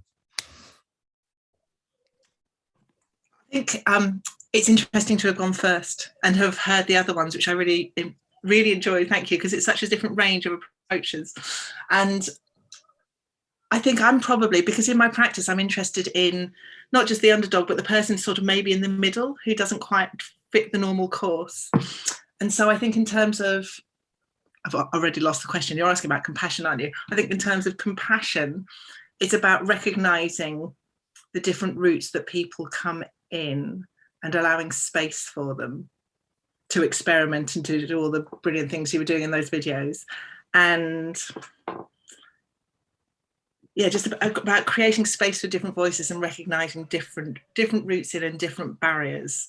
And that even if you set up this thing and go, oh, it's amazing, it's all experimental, you can do what you like, there might be other moments, there might be other bits of conversation that are necessary that don't impact maybe for 30 years. Yeah, that was a lot of compassion. No, it's good. It's interesting. It's really creating that context that Nina was describing, and in order to kind of open out. And I think that often you see provocation as being something that is about this behaviorist thing of taking something apart in order to build it. And there's ways and there's ways, I suppose. Joan's got a hand up actually. So Joan, have you got a question? Yeah, it was a question really for Sarah and Nicola, just because both of you referred to this thing about work, kind of both being in work prior to foundation and then maybe taking things from foundation into work. And I just wondered if you could say more about that. Are there things that you feel you've taken from foundation into workplace which isn't in education or isn't necessarily art related? Yeah, I have recently, because I was asked by the management team to do a presentation on problem solving. And so I used problem solving approaches in design because it's completely applicable to how we go about problem solving within our own kind of sector as well, whether that would be private sector or voluntary sector or however you approach things, is this kind of process, that circular process and different iterations. And we don't have that one problem that solves everything and then we move on. We have to keep reworking it and going back to it again. And so I think it is the skills that you learn in a creative way fuel what you do in other ways. Definitely. Yeah. Thanks. And the only thing I'd add to that is teamwork, about creating space, acknowledging other people's contributions to teamwork, not doing it from the top down, thinking about sort of lateral acknowledgement of sort of effort. Okay, thanks. I'd also like to ask Harry about Harry and Nina, I can't remember who put the slide up of the do first, justify later. And for me, that is class. That is foundation. It's something that I, as a teacher on foundation, it's one of the things I really enjoy is not questioning things, but kind of not having to justify things first. And to maybe as Sasha and Sonia were saying, is kind of being present and kind of, that play that's been discussed before. How do degrees inhibit that, and what's your suggestion on what do we do to make sure that more people do a foundation as well? Because it's definitely, like you say, I don't know if it's happening in different contexts, but certainly within the UK is a huge issue. No, I mean, it's always a bit of a mystery to me, because I feel, teaching at BA level, I sort of actively try and instill a lot of these things. And I think one of the sort of key tenets of foundation that I know is a line Sean always likes to say, which is that you arrive at meaning, so but there's an odd thing that seems to happen during the at BA level, and I've never quite, as much as you fight it, it's hard to work out, but the students more often than not, and definitely the ones that maybe haven't had a foundation experience to set that, often feel like or lack a confidence maybe to just start doing things, to start making work, unless they feel it fits into some sort of narrative that has a justification, and that it's like okay, that there's a right. They often use the phrase, is this right, as opposed to just going, what would be interesting to do, what would be fun to do, what would I like to do, and then learning from that process. And I think it's something that's very tricky to fight against, and I think this going a little bit back to that idea of starting with a bang, is that there's something that often can be forged within a foundation experience that can establish that, and I think that's of massive value, in fact. Just to add an anecdote to that, I thought it was really interesting when I arrived on my Goldsmiths MFA, I made something and someone said, in one of these no-speak tutorial things that Sarah was talking about, and someone said, I'm really embarrassed for Nina, that's something like what a girl would make on foundation. And I suddenly thought, yeah, it is. And that's why it's of value now, because it's not been schooled out to like the Goldsmith line on something. And I am proud that it's something that a girl would have made on foundation. And that's a subjectivity that I'm really happy with, never having managed to be a girl on foundation. So I flipped it, but you know, I was older and I had the confidence to do that. And it was obviously meant as a put down. And so probably my experience and my political motivation of endorsing foundation was not only a brilliant foundation, but comments like that I find kind of pedagogically completely reprehensible. Sarah's got her hand up. I think she's got something to say on this as well. I did, sorry. It kind of goes back to two of them. And it's about being gatekeepers. That's what I missed out in mine.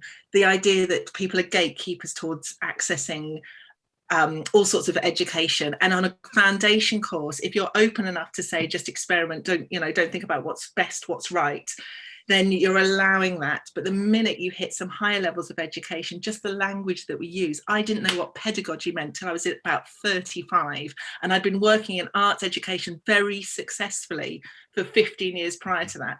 So the language we use, that all of those things that gatekeep these special places are really important to consider. So more girls, more foundations, more language at that level, because then it's accessible, and that's what's important. Great. I really want to know also from Nina, what we can do more and to promote foundation.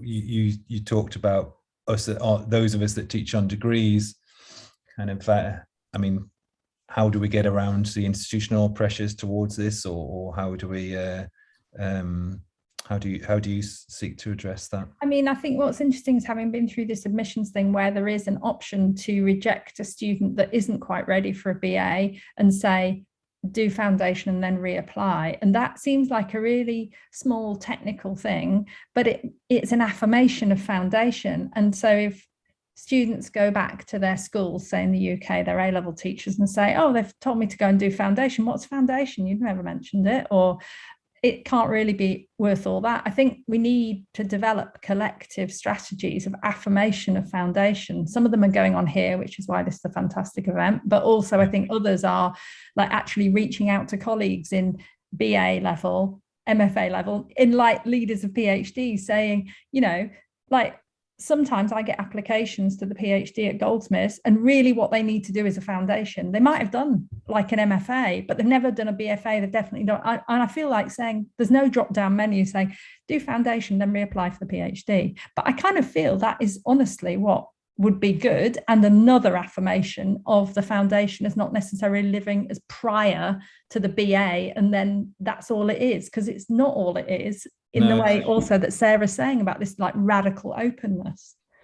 So I think it needs collective action, and it needs us all to be much more confident about saying this is the power of foundation. It can undo disciplines, it can undo the conformity of A-level. Let's own it and promote it on that basis. It's interesting. It's got this history also of summer schools, and we've run projects, and I'm sure I know you guys have actually through Blip and others, where you kind of open out the foundation experience to students or artists or people working at different levels, and the feedback's always really really positive in terms of how a good project works at like almost any level, and to enter into that space can be really beneficial for all levels. But yeah, it's an interesting one as how we maybe we should be not just focusing on it as the progressional route, but maybe thinking about how we celebrate and promote. And actually, I know that INFE, we've had ambitions to run precisely those sorts of events in future. That idea of getting in a space and or offering something that's similar to a summer school. So there's some really interesting thoughts there. Actually, I know Adrian's got his hand up again. So Adrian, I'll just add to what Nina said for a second, Joe, because I think it was interesting what Nina was saying about and Harry about BA courses recognising foundation, and therefore school teachers and A-level recognising foundation. I think that's very, very true. But I think also the managers of the institutions that foundation courses are within need to recognise then that a foundation course is there to send students to the most appropriate BA courses throughout the country, and not just then tell them that they have to supply their own institution, because that's part of the breakdown of foundation as well, when it's almost becoming an uncredited year zero. Just to chip in as well, I think one thing that one function that maybe gets taken for granted within a foundation course is its diagnostic ability, right? And I think that's something that doesn't exist once you're into the BA canon, right? Like it's, you know, sometimes there are students that you really have to say you're on the wrong course, you need to transfer, blah, blah, blah, but it's quite a dramatic thing to sort of deal with. Whereas on a foundation, that's the very purpose of it.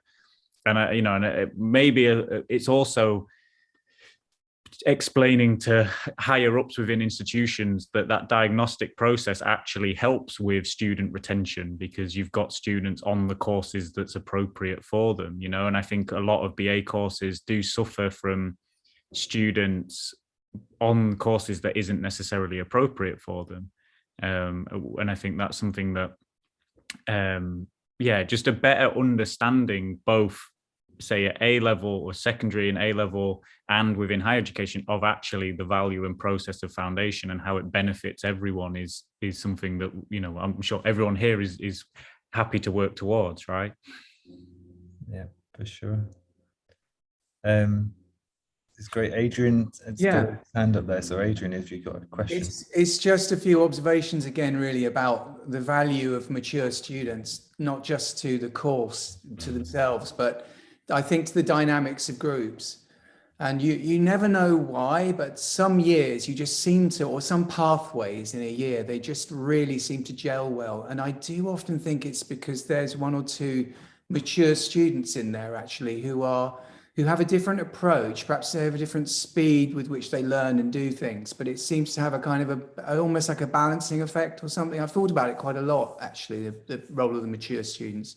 But I think they also can find it quite tough, particularly at the beginning. Just obviously they're not within the same age peer group, but I think probably the sorts of things that the world has taught them to unlearn, which is the spontaneity and the speed to play, takes them a little while to catch up on. But Adrian, I have to say, I learned how to be an 18-year-old on foundation, and that was really valuable. Yes, exactly. Yeah. I'd just like to say that well, two things. One that I didn't mention in the talk is I actually have a recurring dream that I'm redoing foundation. Not the first time, like I'm there again, like I've been through the process and I've taught there, and I'm just back and I'm in that environment. But it's I think I'm getting lost in my dreams again now. But I think there's a lot to be said for that. I think we maybe don't give foundation students enough credit, because I feel like I couldn't cope with going through a foundation course again. I don't think I could do it. Weirdly, I think, you know, it's really quite a demanding and hard thing to do. And I mean, as someone who didn't go through it as a mature student, but I'm endlessly impressed at people that, as you know, who aren't naive and full of youthful energy, can cope with something like a foundation course. I think it's a real achievement. Absolutely. Well, maybe that's a good point to end on, actually, with regards to the student experience. That I think, yeah, a reflection on, yeah, we should salute all those that have done foundation.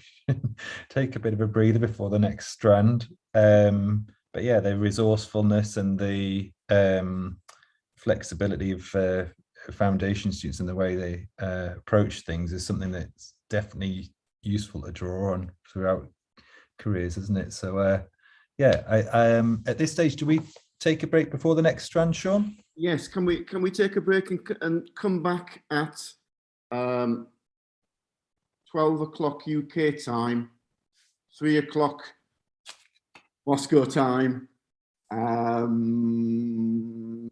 o'clock Shanghai time. Is that right? I hope I've got that all right. In 11 minutes time. Yeah, that's right. Yeah. In 11 minutes time. Okay. Thank you to all the presenters. Thank you all so much for listening to us. Yeah, thank you. It was So great thanks for the to. presentation. It was absolutely brilliant. It's really great. Thank you. Yes. We're currently in school, and for the next part, will it be okay if we'll turn off our cameras and Yeah. we'll still listen, but we're still students. We have to continue our practice, you know. Yeah. Thank you so much. Good to hear. Good to hear. Really, really great listening to all you guys. Bye-bye. Thank you. Later. Welcome back, everybody. Can you hear me? Yeah. Okay, that was a really great first session, really great first strand. So thank you to all the speakers and to Joe for sharing that. Now I'd like to introduce Joan Beadle, who's going to chair the next strand, which is titled Projects Shifting Mechanics.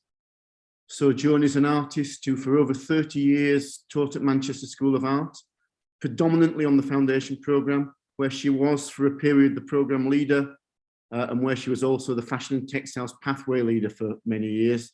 And Joan also helped to establish and then taught on the BA interactive course, interactive arts course at Manchester School of Art. She's now a freelance art educator, facilitating workshops that run in various locations across Europe. Her early professional experience of working with artists, collectives and cooperatives throughout the 1980s and 90s has made collaborative working an important part of her practice. She's coordinated an international exchange project between Guangzhou Academy of Fine Arts in China and Manchester School of Art, exploring comparative pedagogies within cross-cultural teaching and learning. She recently coordinated the online collaborative project, the Big Studio Dynamic Draping, between Manchester School of Art and the British Higher School of Art and Design here in Moscow, utilising fabrics donated by Alexander McQueen. And Joan is actively involved in exploring and documenting educational practices within art school education, and she recently curated the exhibition, The Exploded Studio, as part of the 21st annual GLAD conference. And Joan, I can hand over to you now to introduce the strand, please. Thank you, Sean. So our next strand is called Shifting Mechanics, and the inclusion of this strand really reflects our interest and intention to kind of make a space to capture and also to profile something of the vast range of approaches to foundation projects, and particularly those that demonstrate an expansive and responsive approach, which might reflect the constant shifting mechanics that are involved in the delivery of structuring this particular programme of education. And this is something that kind of emerged as an area of interest and an area of focus in our first symposium.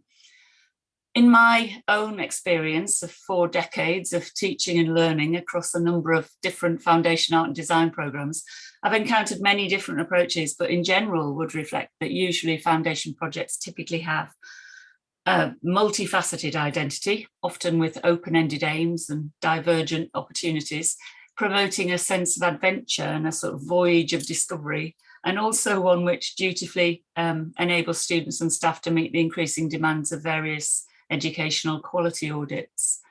There are a number of fascinating publications which document the genre. Some examples from my own bookshelves include things like from 2019, Foundation Key Lessons in Art and Design from UAL, which is edited by Lucy Alexander and Timothy Meara. And this is a publication which profiles the entire foundation experience and provides examples of projects and also outcomes, right back to the 1977 publication documenting the foundation programme at the School of Design in Basel in Switzerland, The Basic Principles of Design, which is edited by Manfred Meyer. Other notable publications which document educational approaches to foundation, albeit in quite different ways, are from 2016, Taking a Line for a Walk, Assignments in Design Education, edited by Nina Payne and Corinne Geisel with Amelia Bergmark.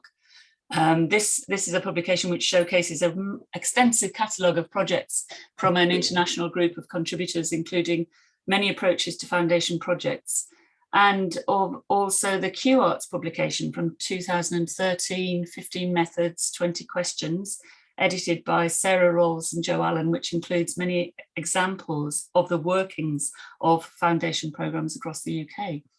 And all of these publications go some way to capturing and recording the trajectory of the development of foundation pedagogies, but it's a sort of active and ongoing research. Foundation teaching and projects are ever evolving and recalibrating.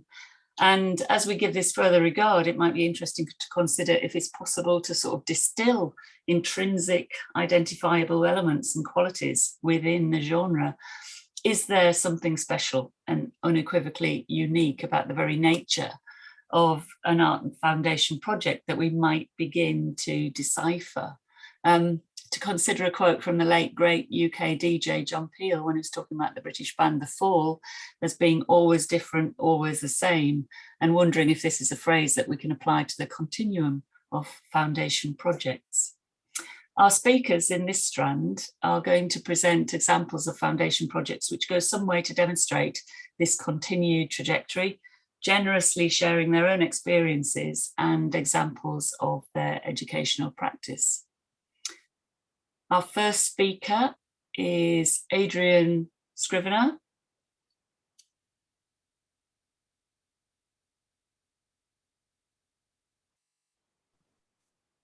Thanks, Chloe. Our first speaker is Adrian Scrivener, and Adrian is the curriculum leader for Fine Art Foundation at Central St Martin's College of Art and Design in London, where he also teaches on the sculpture pathway.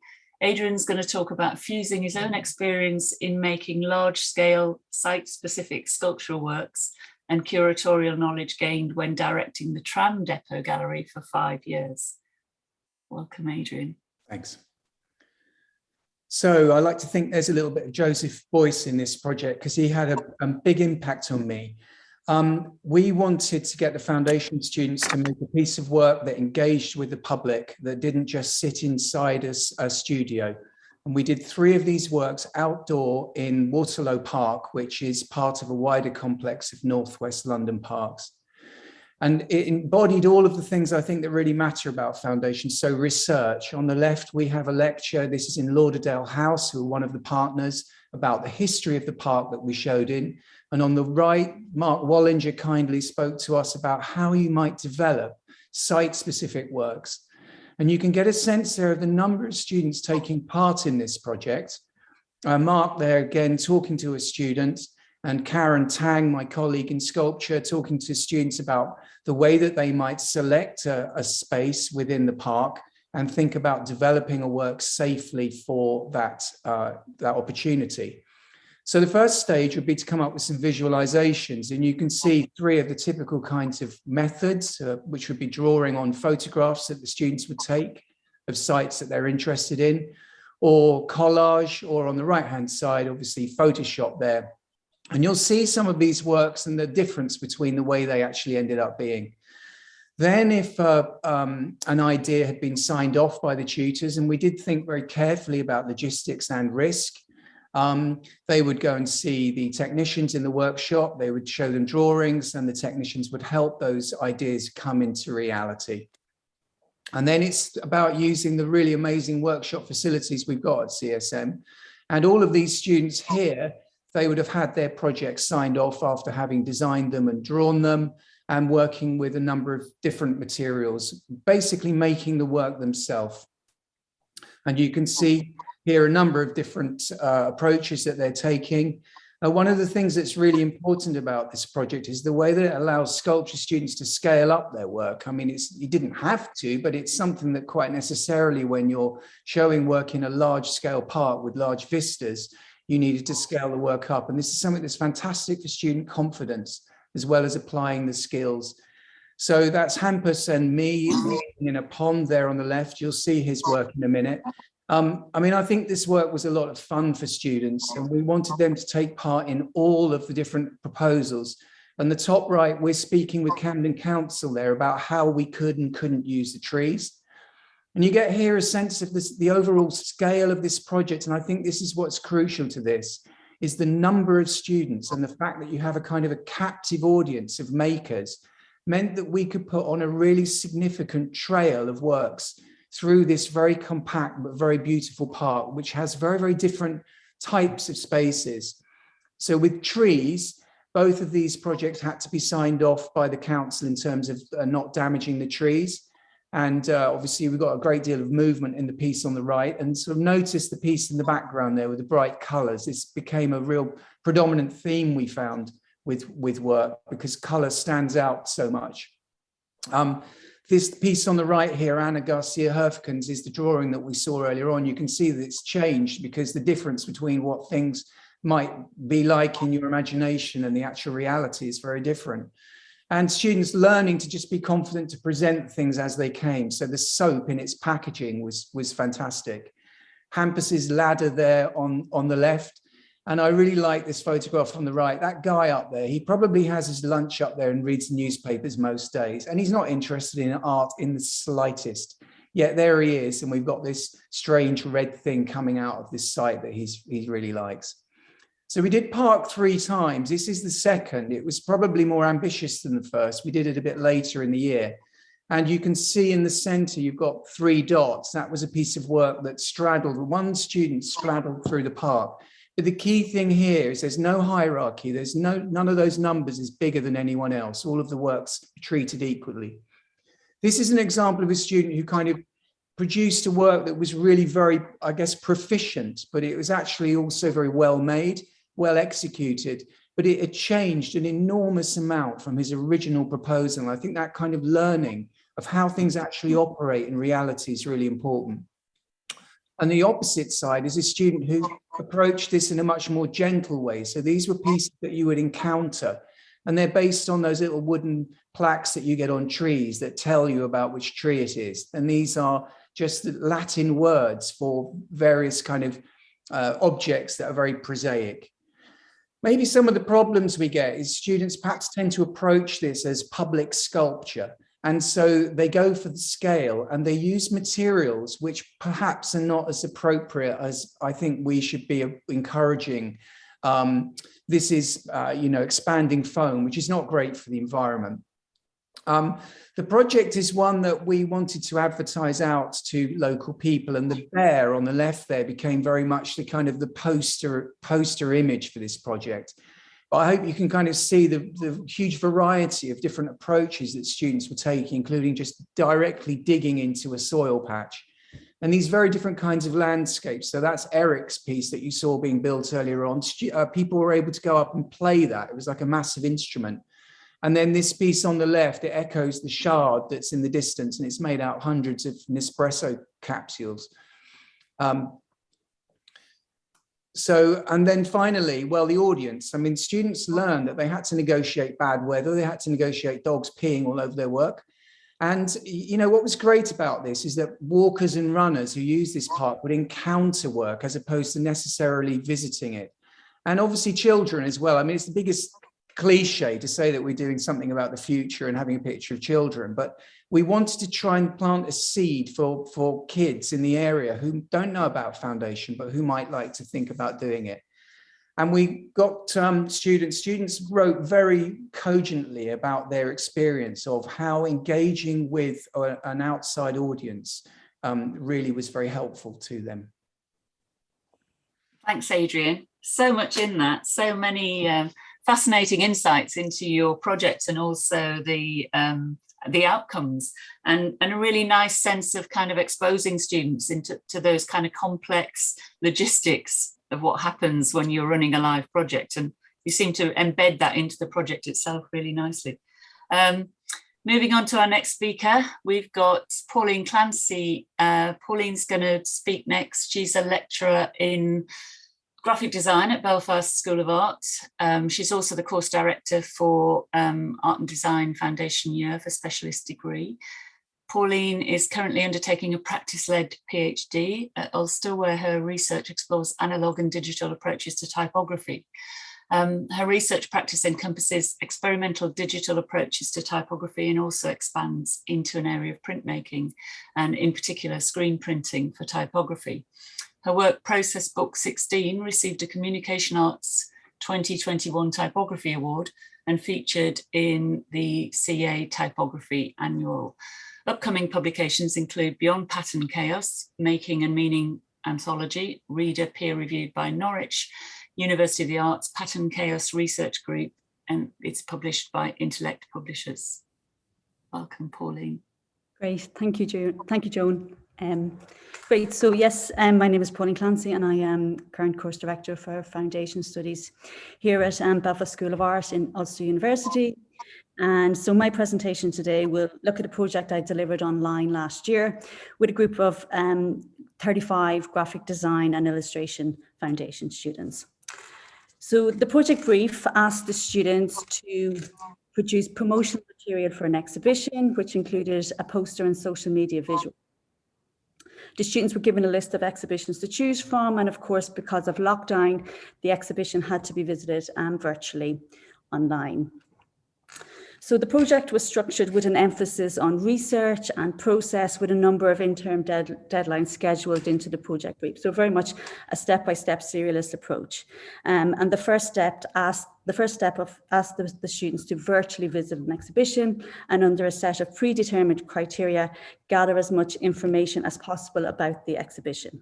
So this was stated to the students as observe, analyze, take apart, deconstruct, go into details to take a unique perspective, discover and analyze in different ways. And the more you can do this, the better you will be able to understand, and you will be able to communicate better to the audience more effectively.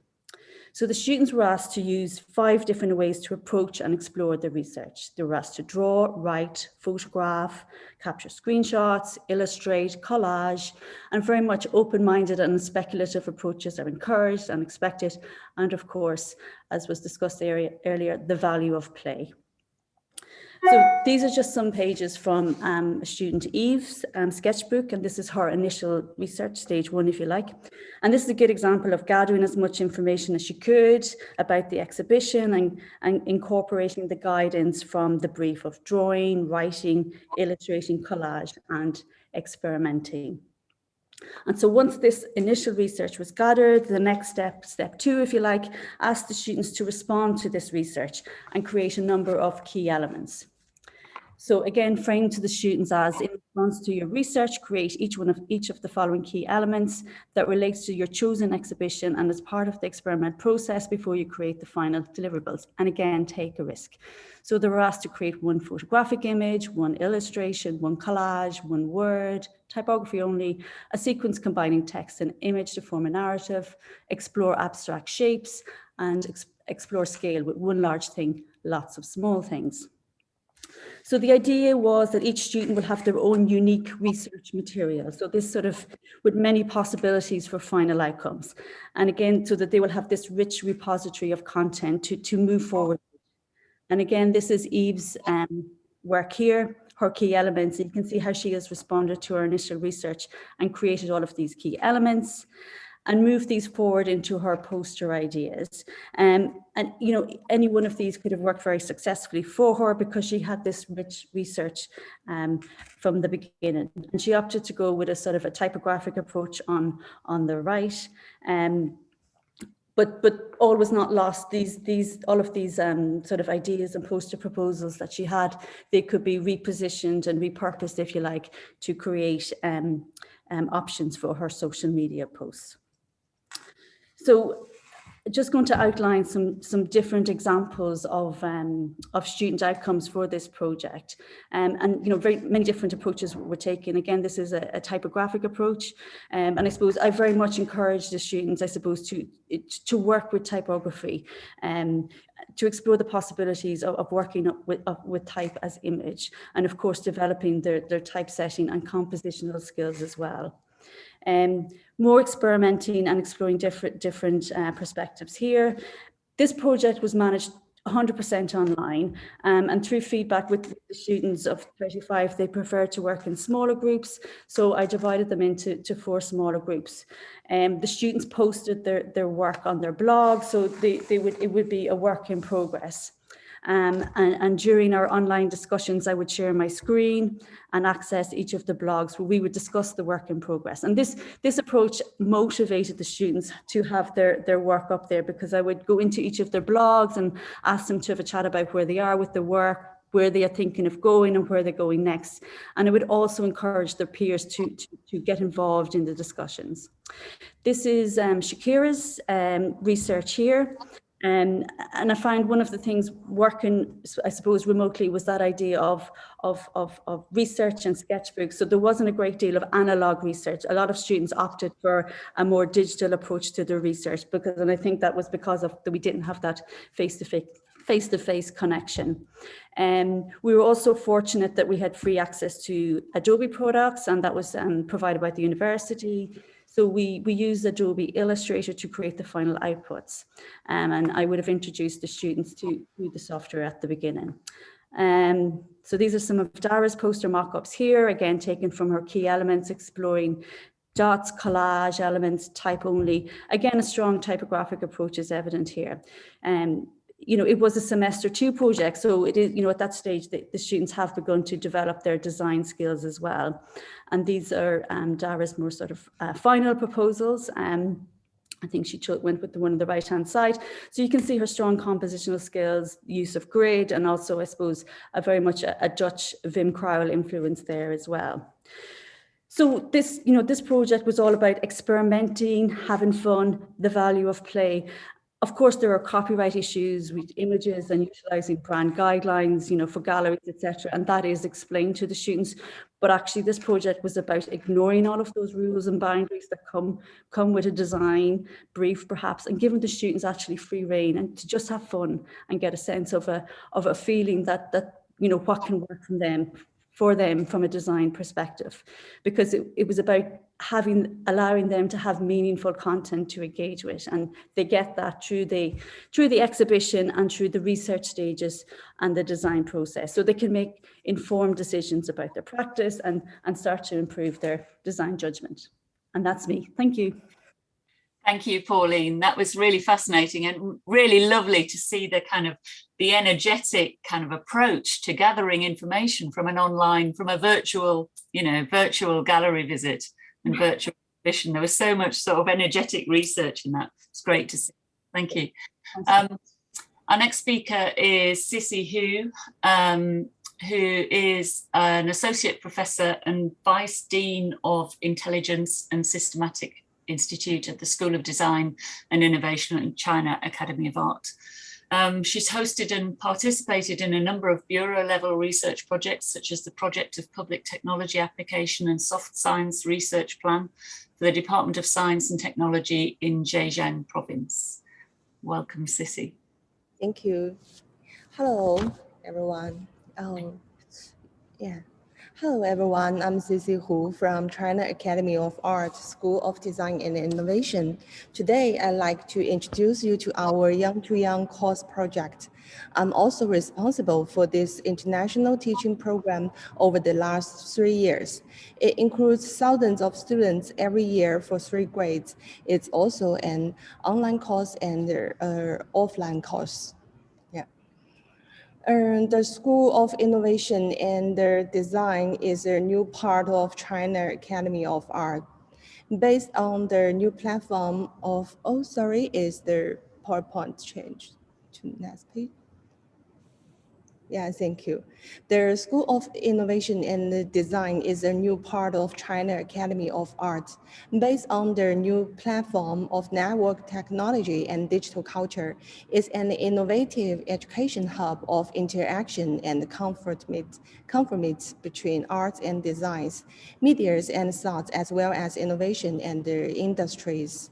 Young to Young is an international course project of the 3rd semester and also the first global joint teaching experiment that attempts to reorganize students in different classes, which is different from the traditional teaching model. In 2019, we named the first session a theme of play shop, which is variant word of play or workshop. Also, it means come to play in Chinese. We wish all teaching and learning process can be delivered through playing, but at the same time, playing is our aim. Today, we believe perfect education is turning laboratories to playgrounds. The best way to learn is through games. Initiative and practical comes with essential feature of game is exactly the most effective route of building our historical realizations and culture awareness in today. The core conception to establish a structure of 3 levels is teaching methods based on game, instinct, play, one game, a game. From life to play, it is the process by which creativity begins to emerge. The game in Play Shop is a kind of immersive collective consciousness. It is a way to shape the new cooperative time and the space and the shared world. The set of teaching methods is the bold departure from the didactic, modular, and serious education world. Illusion was selected as the theme for the course of their freshman year. Illumination is expected to obtain by means of illusion. Their ability in design principle, symbol language, visual expressions, material creating, physical performance, video storytelling will be enhanced. Their courses are formed with 2 parts. The first part is practicing in game, letting students building connections with plants, creating a facial mask with plants, fitting a role in between of self and others, human and nature. Part 2, making a shadow theater in group. Students install the showroom according to plot requirements and create illustrations about performance content based on a story or character, was inspired from daily life, movies, literature, or even imagination. Later, creating an emotional partner or fairy with organic material in methods like fairy monkey in order to explore individual worlds for each character. And last, creating freeze animation in group working, describing Wonderland in imagination, which fiction roles live in. Practicing way to create a character through mask making, wearable theater properties, practicing narrative skill through making freeze animation. At last, zoom details out, developing the whole education space, a carnival performance scene.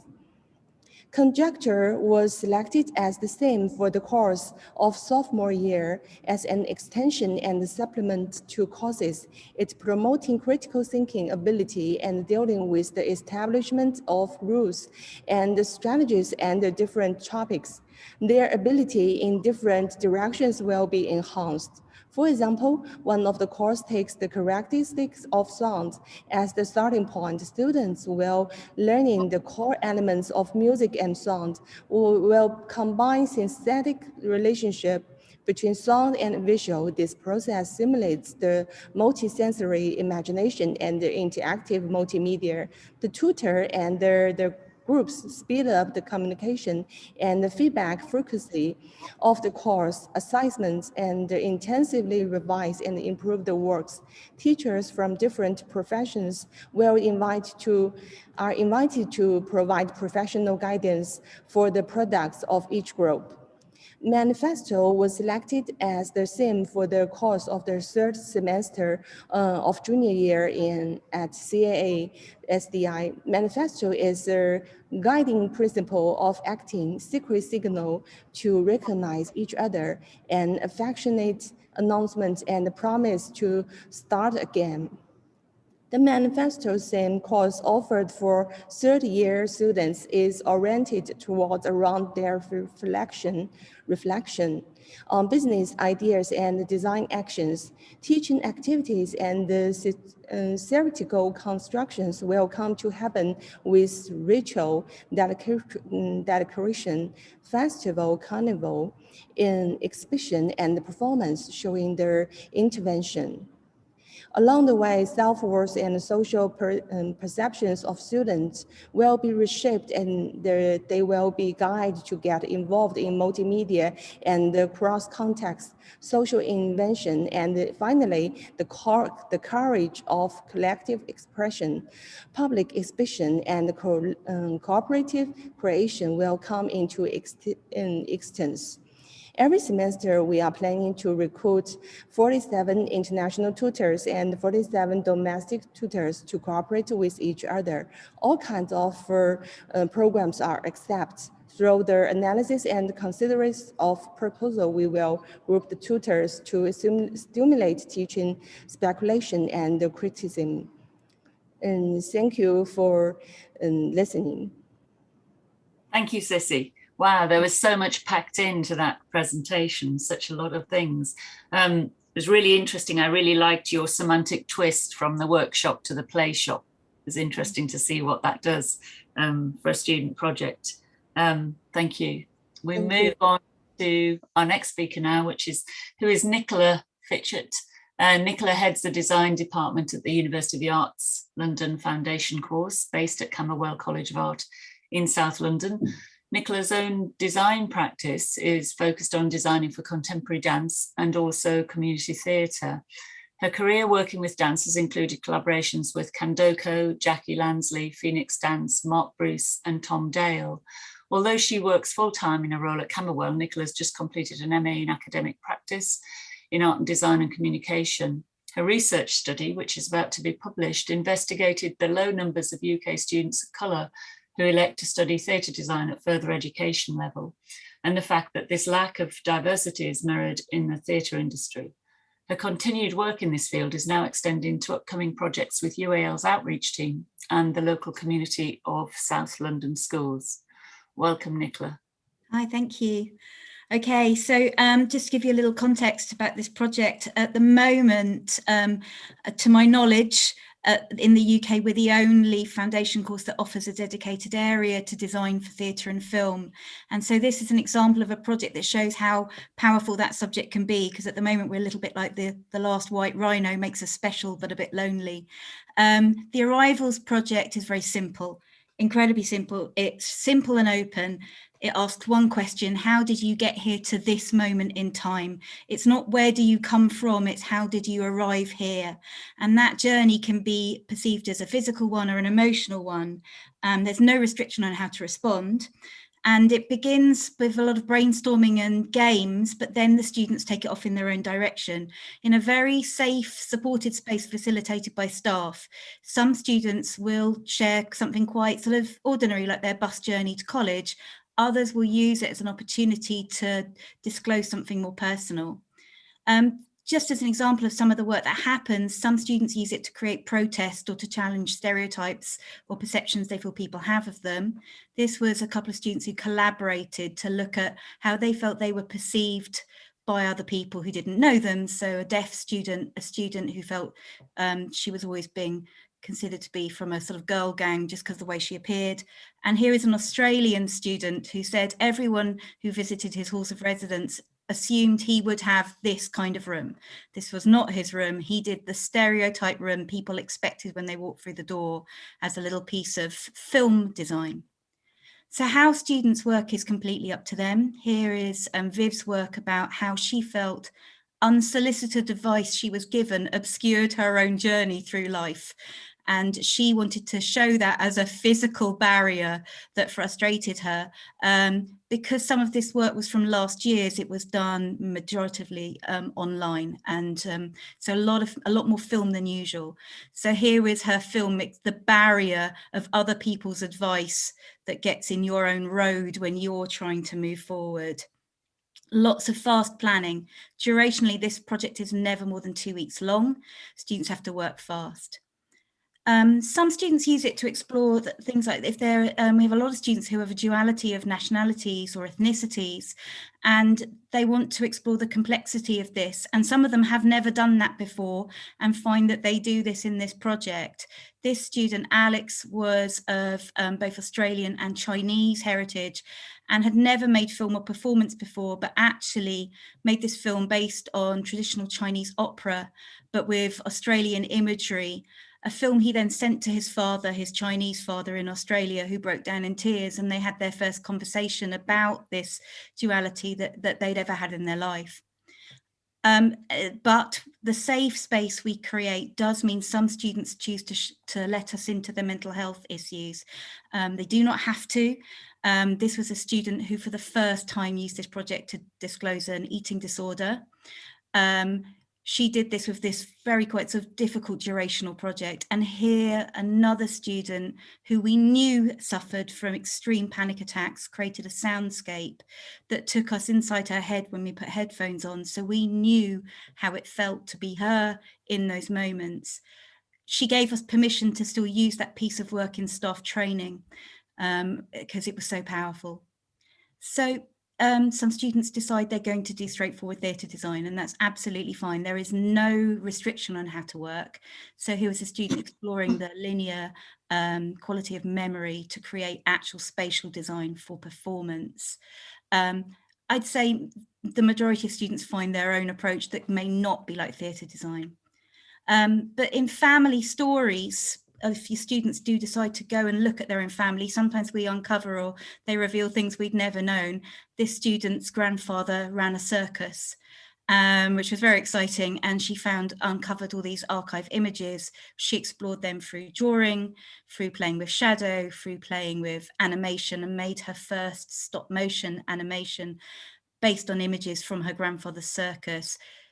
This was her first introduction to animated film, and she is now training on degree to be a filmmaker as a result of this project. She just tried it out, and that's also because this project is so short. Students just think, well, you know, no harm here to just try something I've never tried before. So this was her first foray into animation, which ended up being something she continued developing more and more in subsequent projects. But some family stories are harder to tell. Some people, there's the troubling normality of what it is like to live with a parent who has an addiction problem. This student wrote a short play, collaborated with a student who wanted to perform, and then explored it that way. But this example here, Niku's piece, she's from Anglo-Indian heritage. She had never spoken to her grandmother about her arrival in the UK and how she had felt as an immigrant coming in. She took those stories and screen printed onto one of her grandmother's saris, and then her grandmother wore that sari. As I say, some students use it as a chance to do things they've never done before. This student here was a puppeteer, had never performed without a puppet, and decided to use film and the element of clowning that he would normally endow in his puppets onto himself. What we find with this project is it's the beginning point of conversations. Students who've never spoken to each other do. There's a great kinship, and it's because there's no crit at the end of this project. It's a celebration of the sharing. No one is forced to share. There's no pressure, there's no feeling of judgment. And what we've always felt is what it does is this project makes everyone other, regardless of where you come from, what your own personal journey is, how you have arrived at that moment. Everybody realizes that they are all different from each other. And what we end up with is a community of sort of comrades and collaborators for the future. Thank you very much. Thanks, Nicola. That was great to see, and such great achievements in kind of creating that, using a project to create a safe space, and also to sort of start to, I suppose, evolve a student community through undertaking that project. Really lovely to see. Thank you. Thank you. Our last speaker in this strand is Juan Cruz. Professor Juan Cruz is an artist and educator who's worked at a broad range of institutions, both specialist and generalist, and with varying missions and profiles. Juan has taught and held several leadership roles in major institutions, including the Royal College of Art, Goldsmiths University, Liverpool John Moores University, and he currently holds the role of principal at Edinburgh College of Art. Juan remains active in his own research and generates a diverse range of outputs which have been exhibited nationally and internationally. He's represented by Max Gallery London and by Galeria Elba Benitez in Madrid. In 2019, Juan was awarded an AHRC UK and China Creative Industries Award for a project entitled Art Fair Innovations to develop better links and the enhanced use of digital media between the commercial art worlds in China and the UK. Welcome, Juan. Thank you, Joan, and hello everybody. I hope you can hear me. Right, it's my first Pecha Kucha, so I've prepared, I'm going to get going. In 2013, Sean Kay invited me to deliver some workshops at Leeds College of Art. They were part of a program he'd set up to get people who ran BA Fine Art programs in the UK to speak to students about the way in which they taught fine art. The program arose from frustrations encountered about the way in which all fine art programs seem to be claiming that their uniqueness lay in allowing students to do whatever they wanted, that they had no house style and were all unique in that way. So all unique in being the same, really.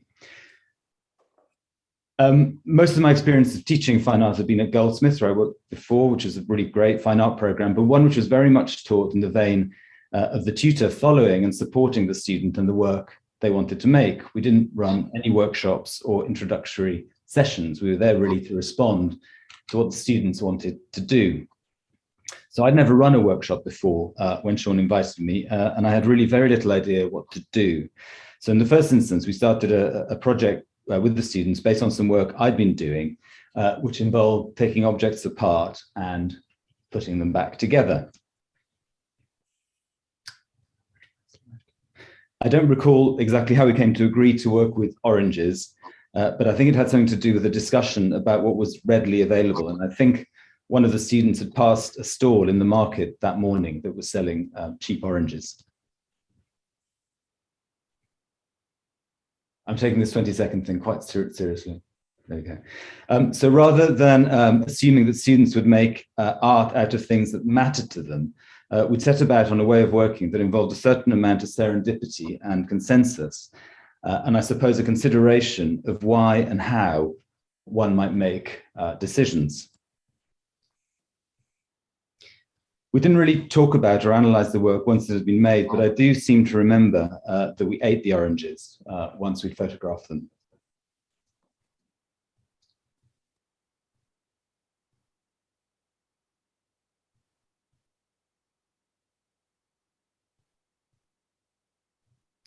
I also recall feeling a little foolish and even embarrassed to take this very much more directive role, which really was entirely speculative, but which does now resonate a bit more with discussions we're having about various forms of teaching here at Edinburgh, and I think maybe at other institutions too. Having made the work with the oranges, which involved everyone making an individual thing, albeit following shared principles, we decided with the students as a group that we tried to make a work collectively and started to discuss what we wanted and would be able to address in the given time that we had. We decided that the lights in the lecture theatre where we were working were annoying because the tubes that had been installed were of varying colours. And so we set about discussing that and seeing how we can mobilise the institution to change them.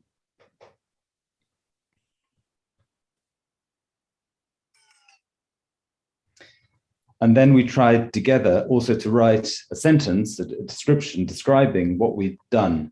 And this was really interesting. And I would really remember very fondly the process of trying to draft something collectively as a group.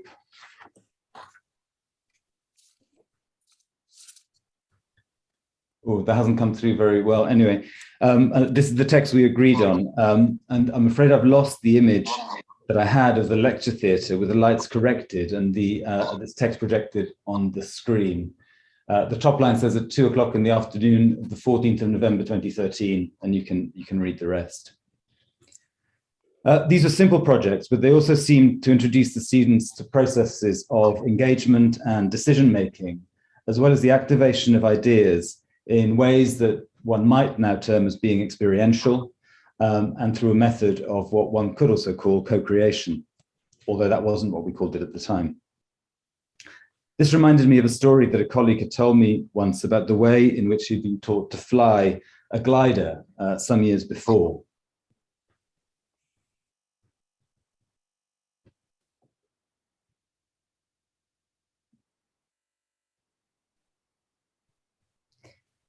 He said that the way it happened was that he, as the learner, would sit in the front of the cockpit, holding the controls, while the instructor would sit behind him, actually controlling the glider.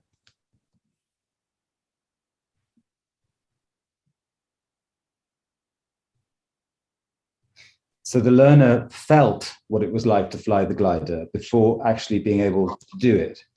And was not necessarily aware of the point at which the instructor let go of the controls and handed responsibility over to the learner.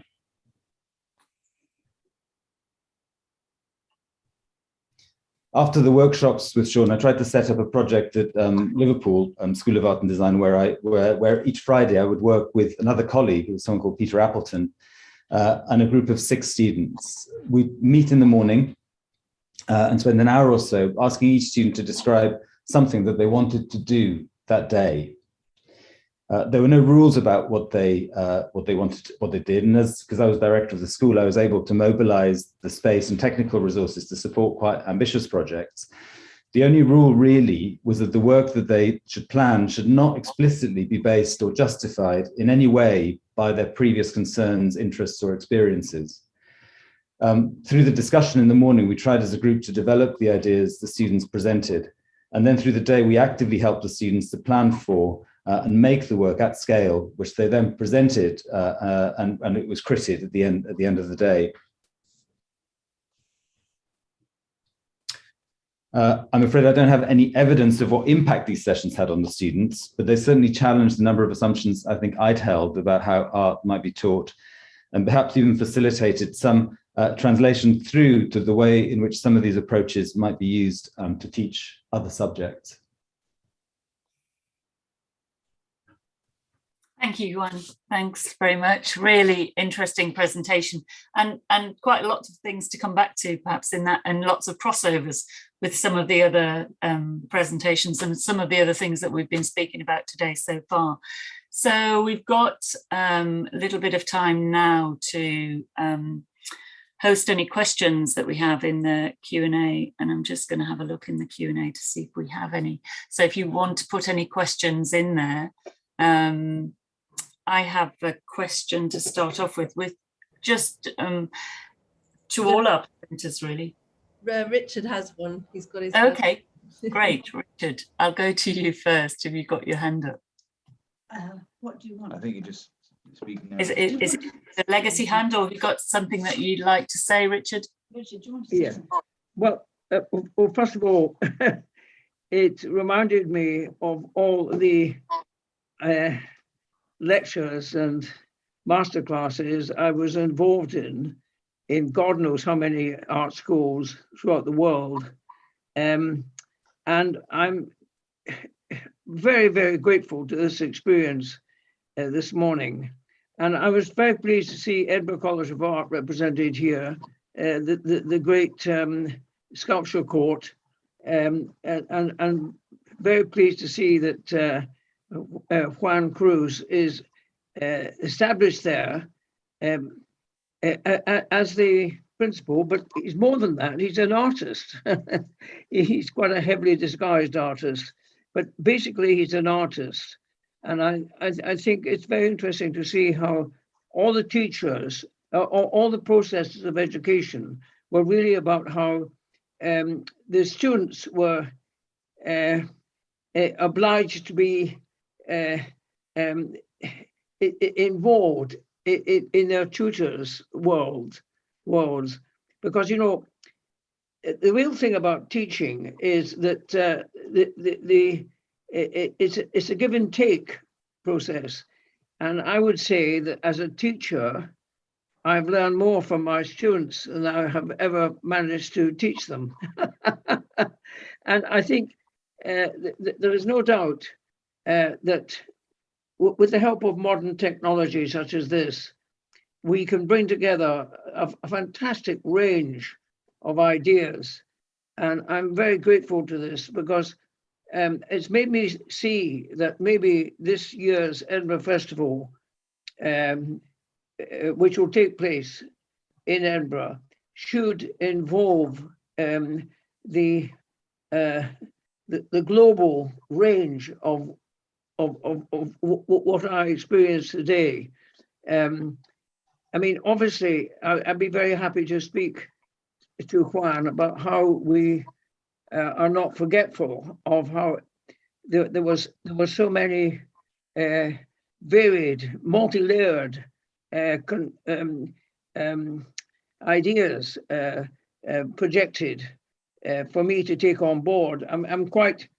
I feel quite overwhelmed with all the imagery that I've seen, but I think it would be a shame if we didn't use that imagery and involve the students and involve the tutors in something that could give a new dimension of art education to the Edinburgh Festival. Because I believe that the Edinburgh Festival was, for me, a learning experience. It was my university of the arts, of the visual arts, and all the arts, in fact. And I was blessed to experience it. And I feel now the need to share that experience. And somehow or another, I can feel this morning that I'm part of a team, beautifully positioned to make this festival very much to do with visual language, because the official program has been for many years, since 92, sorry. The official program has avoided the use of visual language. I think that's a great shame, because visual language is, for me, perhaps the most important language of all the arts, because somehow or another, if you look at an ancient Greek sculpture or something from the Middle Ages, you're close to whoever made it, and you are realizing that when you make a work of art, perhaps it's going to mean something to future generations. And I think that we should be somehow focused on the basic problem that all human beings have now, which is to solve the problem, face the challenge of global warming. And I think that's an extraordinary theme that visual language needs to deal with. And I think the Edinburgh Festival has to be about the fact that there is a tree now planted honoring someone who was an artist, a visual artist. His name was Joseph Beuys, but he was also a scientist, and he was a great teacher. And I think, you know, from what I've experienced this morning, I can see that the history of ideas is basically in need of the visual language which you all represent. And the history of ideas is sadly, in terms of the world of politics and the world of big business and all that, and the world of media, sometimes lacking the kind of sophistication of visual language which I've experienced today. So I want to thank you for that, that visual language is alive and well within the art schools and universities represented here today. I want you to know that I feel slightly less soulful when I think of the lack of direction we are getting from our political leaders. Obviously, we desperately need to share the experience that we've all had from today to a wider audience. And therefore, I think the Edinburgh Festival, which has always been regarded as the most important festival of all the arts on this planet, on this beleaguered planet, that it's got to be special next year.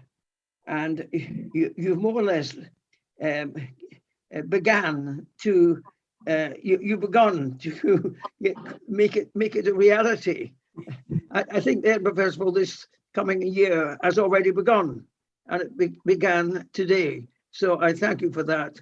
You've given Juan and myself and anyone living in Edinburgh a huge challenge.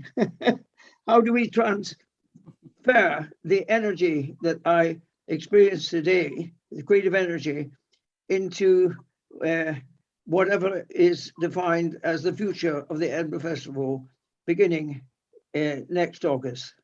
Now, there's a few thoughts that I've had, and I thank you all for giving me some hope that there is a future for all of us, for all humanity, if we take proper care on how we use the language of the visual arts to the benefit of humankind. Thank you so much. Thank you. Thank you, Richard. Thank you. Chloe. I've got a question that's actually on the back of what you just said about care, Richard, because I think something that came up in a few of the presentations is the pleasure, the play, the non-judgmental, the safe space where students can be freely themselves and share very intimate things about themselves, which forms these relationships. And how you do that within the context of an institution where you have to do assessment and you have to do, I just really appreciated the project. I think Nicola, that was very particular in yours. Do you have to battle for that space, or is it something? I think you can't just put it in there for the project. It has to already be existing. I think it has to, and I think that's something foundations do. And I think people have been talking about care and allowing space to play. And I think if that's not the feel, if that's not what's happening across the course, you can't just say, and for this project now, this is safe. It has to already be safe. I think that's something foundations teams do well across the board. So you do have to facilitate it and watch it, because sometimes students will go into a place, you need to check they're okay with that. And are you happy sharing this? Let's talk about it. But I think it has to be built up already for it to work. You can't just suddenly say this is a safe space. It has to actually really be that. But even though, because that's one of your first projects, as I understand it, so does it kind of yeah. So you already established. How do you establish that concrete? They already have done a couple of projects together before they do that one, so it sort of hits in the middle. We've talked about moving it, and we felt it might not work if it was earlier for that exact reason of, did they trust each other enough? Well, or we would just get different work, and that might be great. It might be really interesting to see the different work we would get if we put it in a different place. We've not tried it. We've run it for about 7 years, this project. And I think it goes back to what Joan was saying about that John Peel quote, always the same, but always different. We know kind of what the project is, but we have no idea what the work will be. So that's always the fascinating thing about it. But then that's students just bringing, if you give them space to work, they'll make something. And you don't, it's always great to see what that will be. Thanks, Nicola. Just going back to what Richard was saying at the beginning, I think Joe's already put something in the chat, and I think, Richard, we can't do anything. I'm not sure we can do anything about our political leaders, but we could certainly offer to have an INFE event at the Edinburgh Festival. I think Joe was asking whether something like that might be possible. So we could always have further discussion and further communication about that. Reflecting on some of the presentations that we've just seen about student projects, I was just thinking about this kind of continuum of foundation teaching and how, lots of us are maybe reflecting back on our own experiences of foundation. And it's something that is a very strong dynamic in the teaching painting project, which Sean is involved with Ian Hartshorn in Manchester.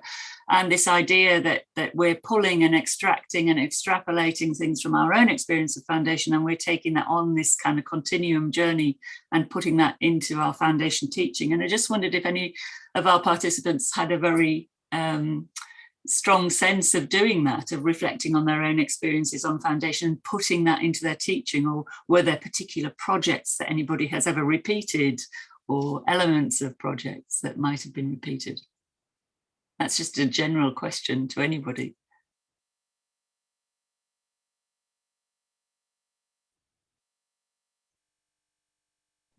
I think I'm the opposite, because I didn't enjoy the experience I had of theatre design on foundation. So I almost do the opposite. But I loved my foundation course, but I think in a way I used the information I got from it in a different way.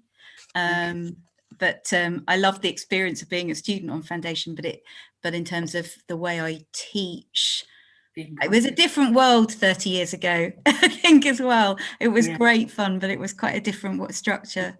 Yeah. I was just going to say that I think I love the directness of foundation students. Earlier on, I'm really sorry, I can't remember their name, but was speaking about how when on foundation, on their MFA, they had done something that had been criticized for looking like foundation work, and I really love that directness. I really encourage it, actually. Okay, thank you.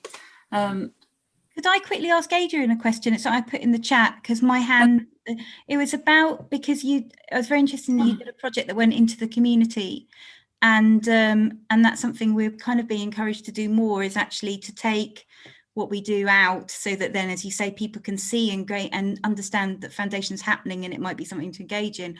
I wondered if there'd been, what the community reaction had been, and how the students had felt about that, because that's quite nerve-wracking, maybe for the students being in that place with people who don't know anything about art.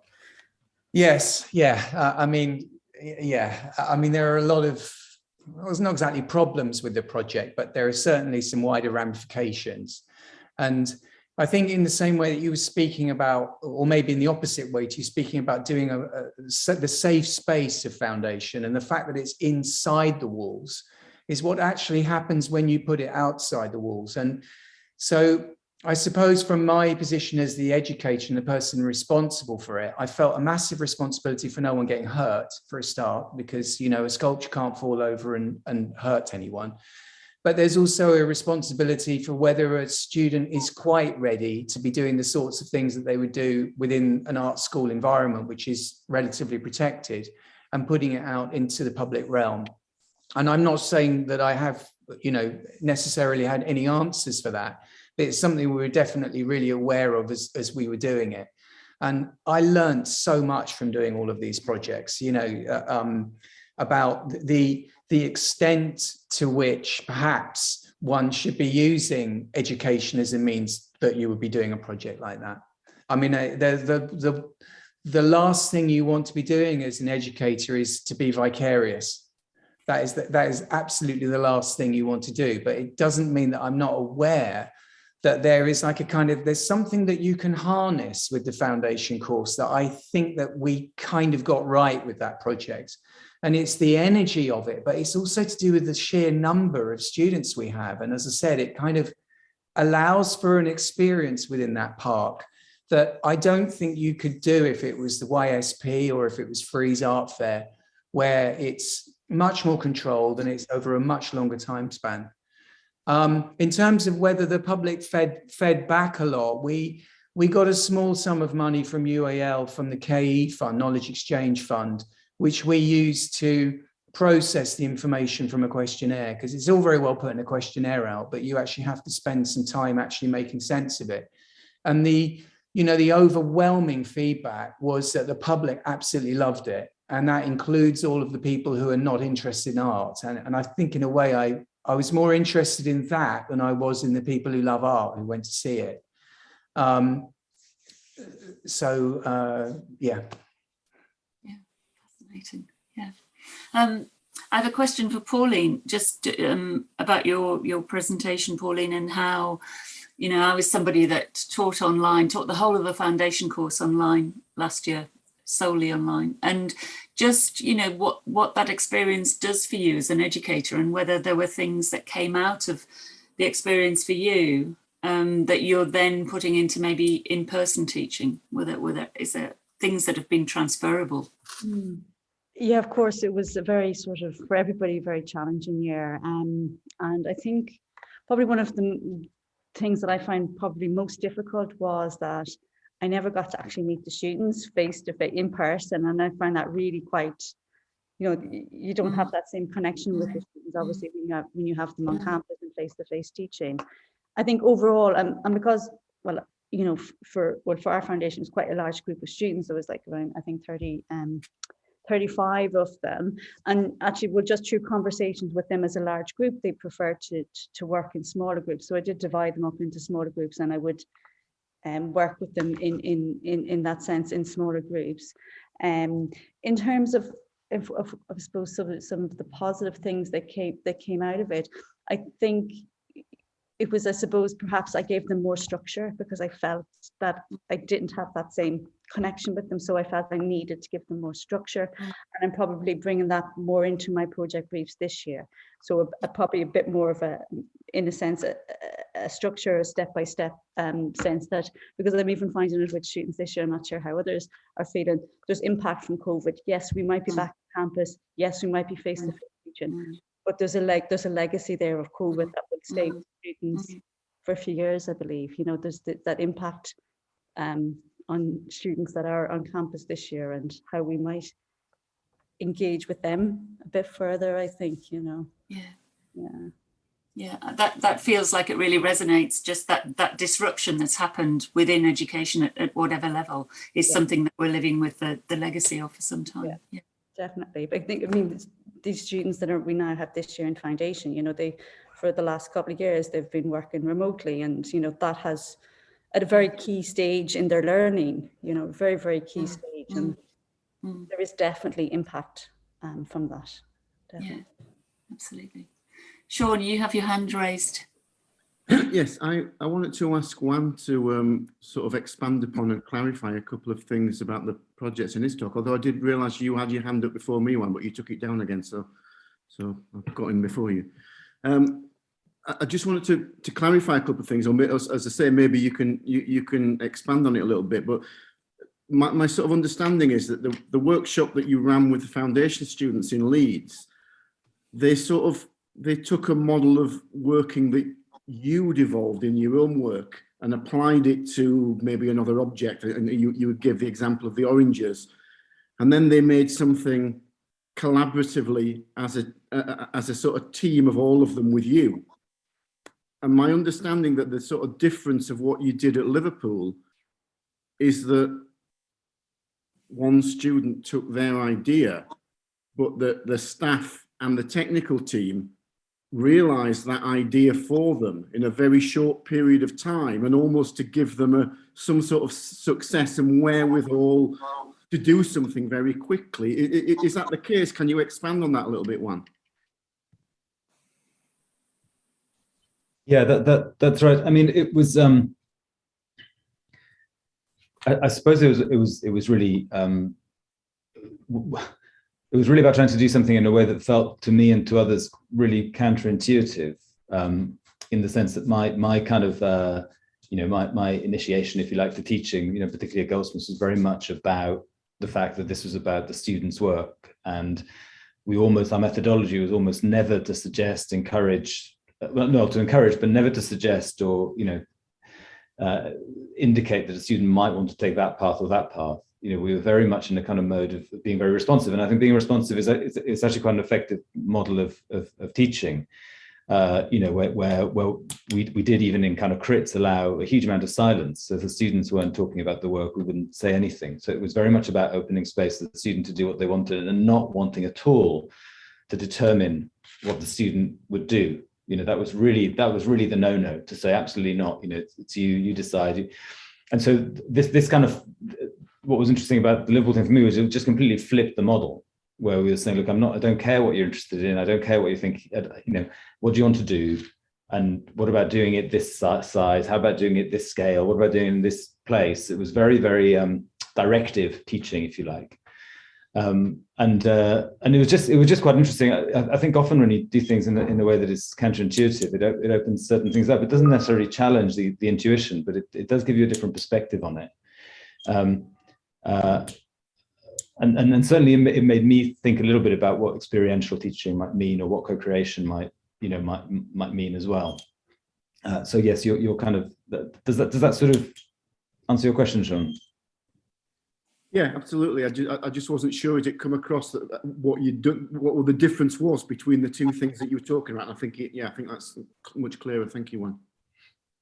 Yeah, it's interesting parallel that I was just picking up on before with this idea of the dual controls, and Alex and Sophia's presentation earlier in the first strand of reenacting somebody else's project has a similar kind of parallel feel to it, where somebody else is kind of, you're reenacting something and somebody else has got control of it. And when does it become yours? When does the reenactment become an original? That sort of lovely play with the dual controlness of things. That's really interesting, because that project that we do where they recreate somebody else's work, a sort of version, a lot of students sort of realize what goes into making a work by having to remake it. And because the Abramovich Yule performance was, I think, 15 minutes long of them screaming at each other, and they just said, we just couldn't go on after 7 to 8 minutes, and we just realized what had gone into the making of that work, because we just could not keep it up after the 8th minute. Sure. Yeah. Okay. Can I jump in, Joan, a second? Sure. Yes. Because I think this is, something I wanted to say before when you asked about the experience of foundation. Of course, in the Scottish system, because we have 4-year degrees, we don't really have foundation. And in some instances, the first year does act as a kind of foundation, but certainly within the broader university, and in a place like Edinburgh, the first year for any student is quite broad, and the student would be, would have a principal subject that would take electives and a whole range of other subjects. So it's a slightly different notion of what it is to be introduced, I suppose, to higher education, which is one of the things that foundation does. But something I just wanted to say is that some of the things that it's really interesting that I think that a lot of universities are trying to think quite deeply at the moment about what it means to co-create the curriculum, about what it means to introduce students to experiential forms of learning, about what it means to assess students in ways that are non-prescriptive and related not only to academia, but also to the kinds of things they might be doing beyond graduation. And I think institutions are really struggling with it. And all this stuff actually is stuff that we've been doing in art education for years. And it's really interesting when I sit with colleagues from chemistry or mathematics or these other subjects in the university, and I say, well, we're quite happy to let a student submit, an artifact for assessment. They might submit a kind of, they might submit a performance, they might submit a video, they might submit an object, they might just kind of sprinkle some dust in the air. And we're quite content to look at that and understand how that addresses learning outcomes that are consistent, even if what they're doing is different. And there's I don't know, there's so I think I think we have an amount of knowledge and expertise built into what we do that is quite considerable, particularly when one takes it kind of outside.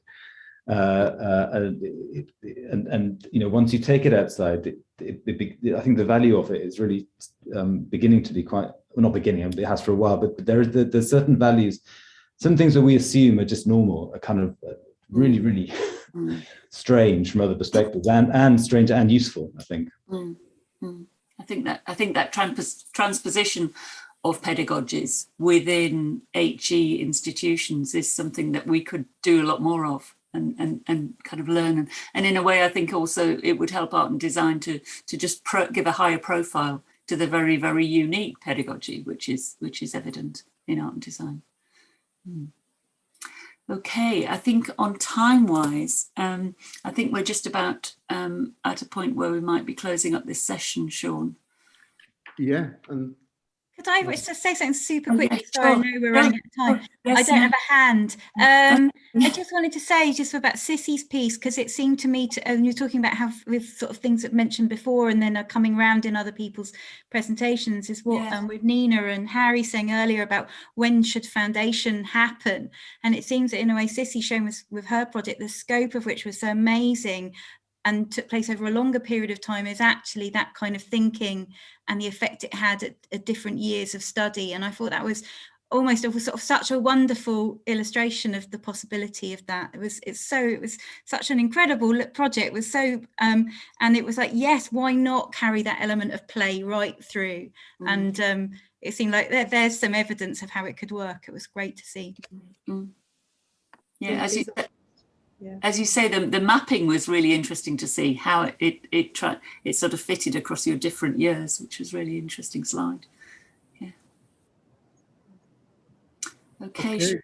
Thank you very much, everybody. What an amazing day. Some absolutely brilliant presentations in both strands there. So thank you to all the presenters and to Joe and to Joan for chairing, and a big thank you again to Alia and Gaia for organising the technical side, and to Irina for translating for us. We have got another day of talks tomorrow, so we're going to start again. We'll hope you'll join us at 10 o'clock UK time, 1 o'clock Moscow time, 6 o'clock Shanghai time tomorrow. So the first strand is a strand called Foundation Histories, which will be chaired by Chloe Briggs. And the second strand is called Manifestos and Emerging Pedagogies, and that will be chaired by Magnus Quaife. As I say, I hope you'll all join us. And just before we go, I'd like Ling Min just to come in and maybe just to be able to sort of recount that to our people who are listening Chinese as well. Thank you, everybody. Okay. Thanks. Yeah, Future Lab is very happy to work with INFE, yes, for such wonderful symposia. And welcome, yes, the Chinese, yes, teachers and the listeners, yes, come back tomorrow, yes, for another 2 sections. Thank you. Thank you. Thank you, everyone.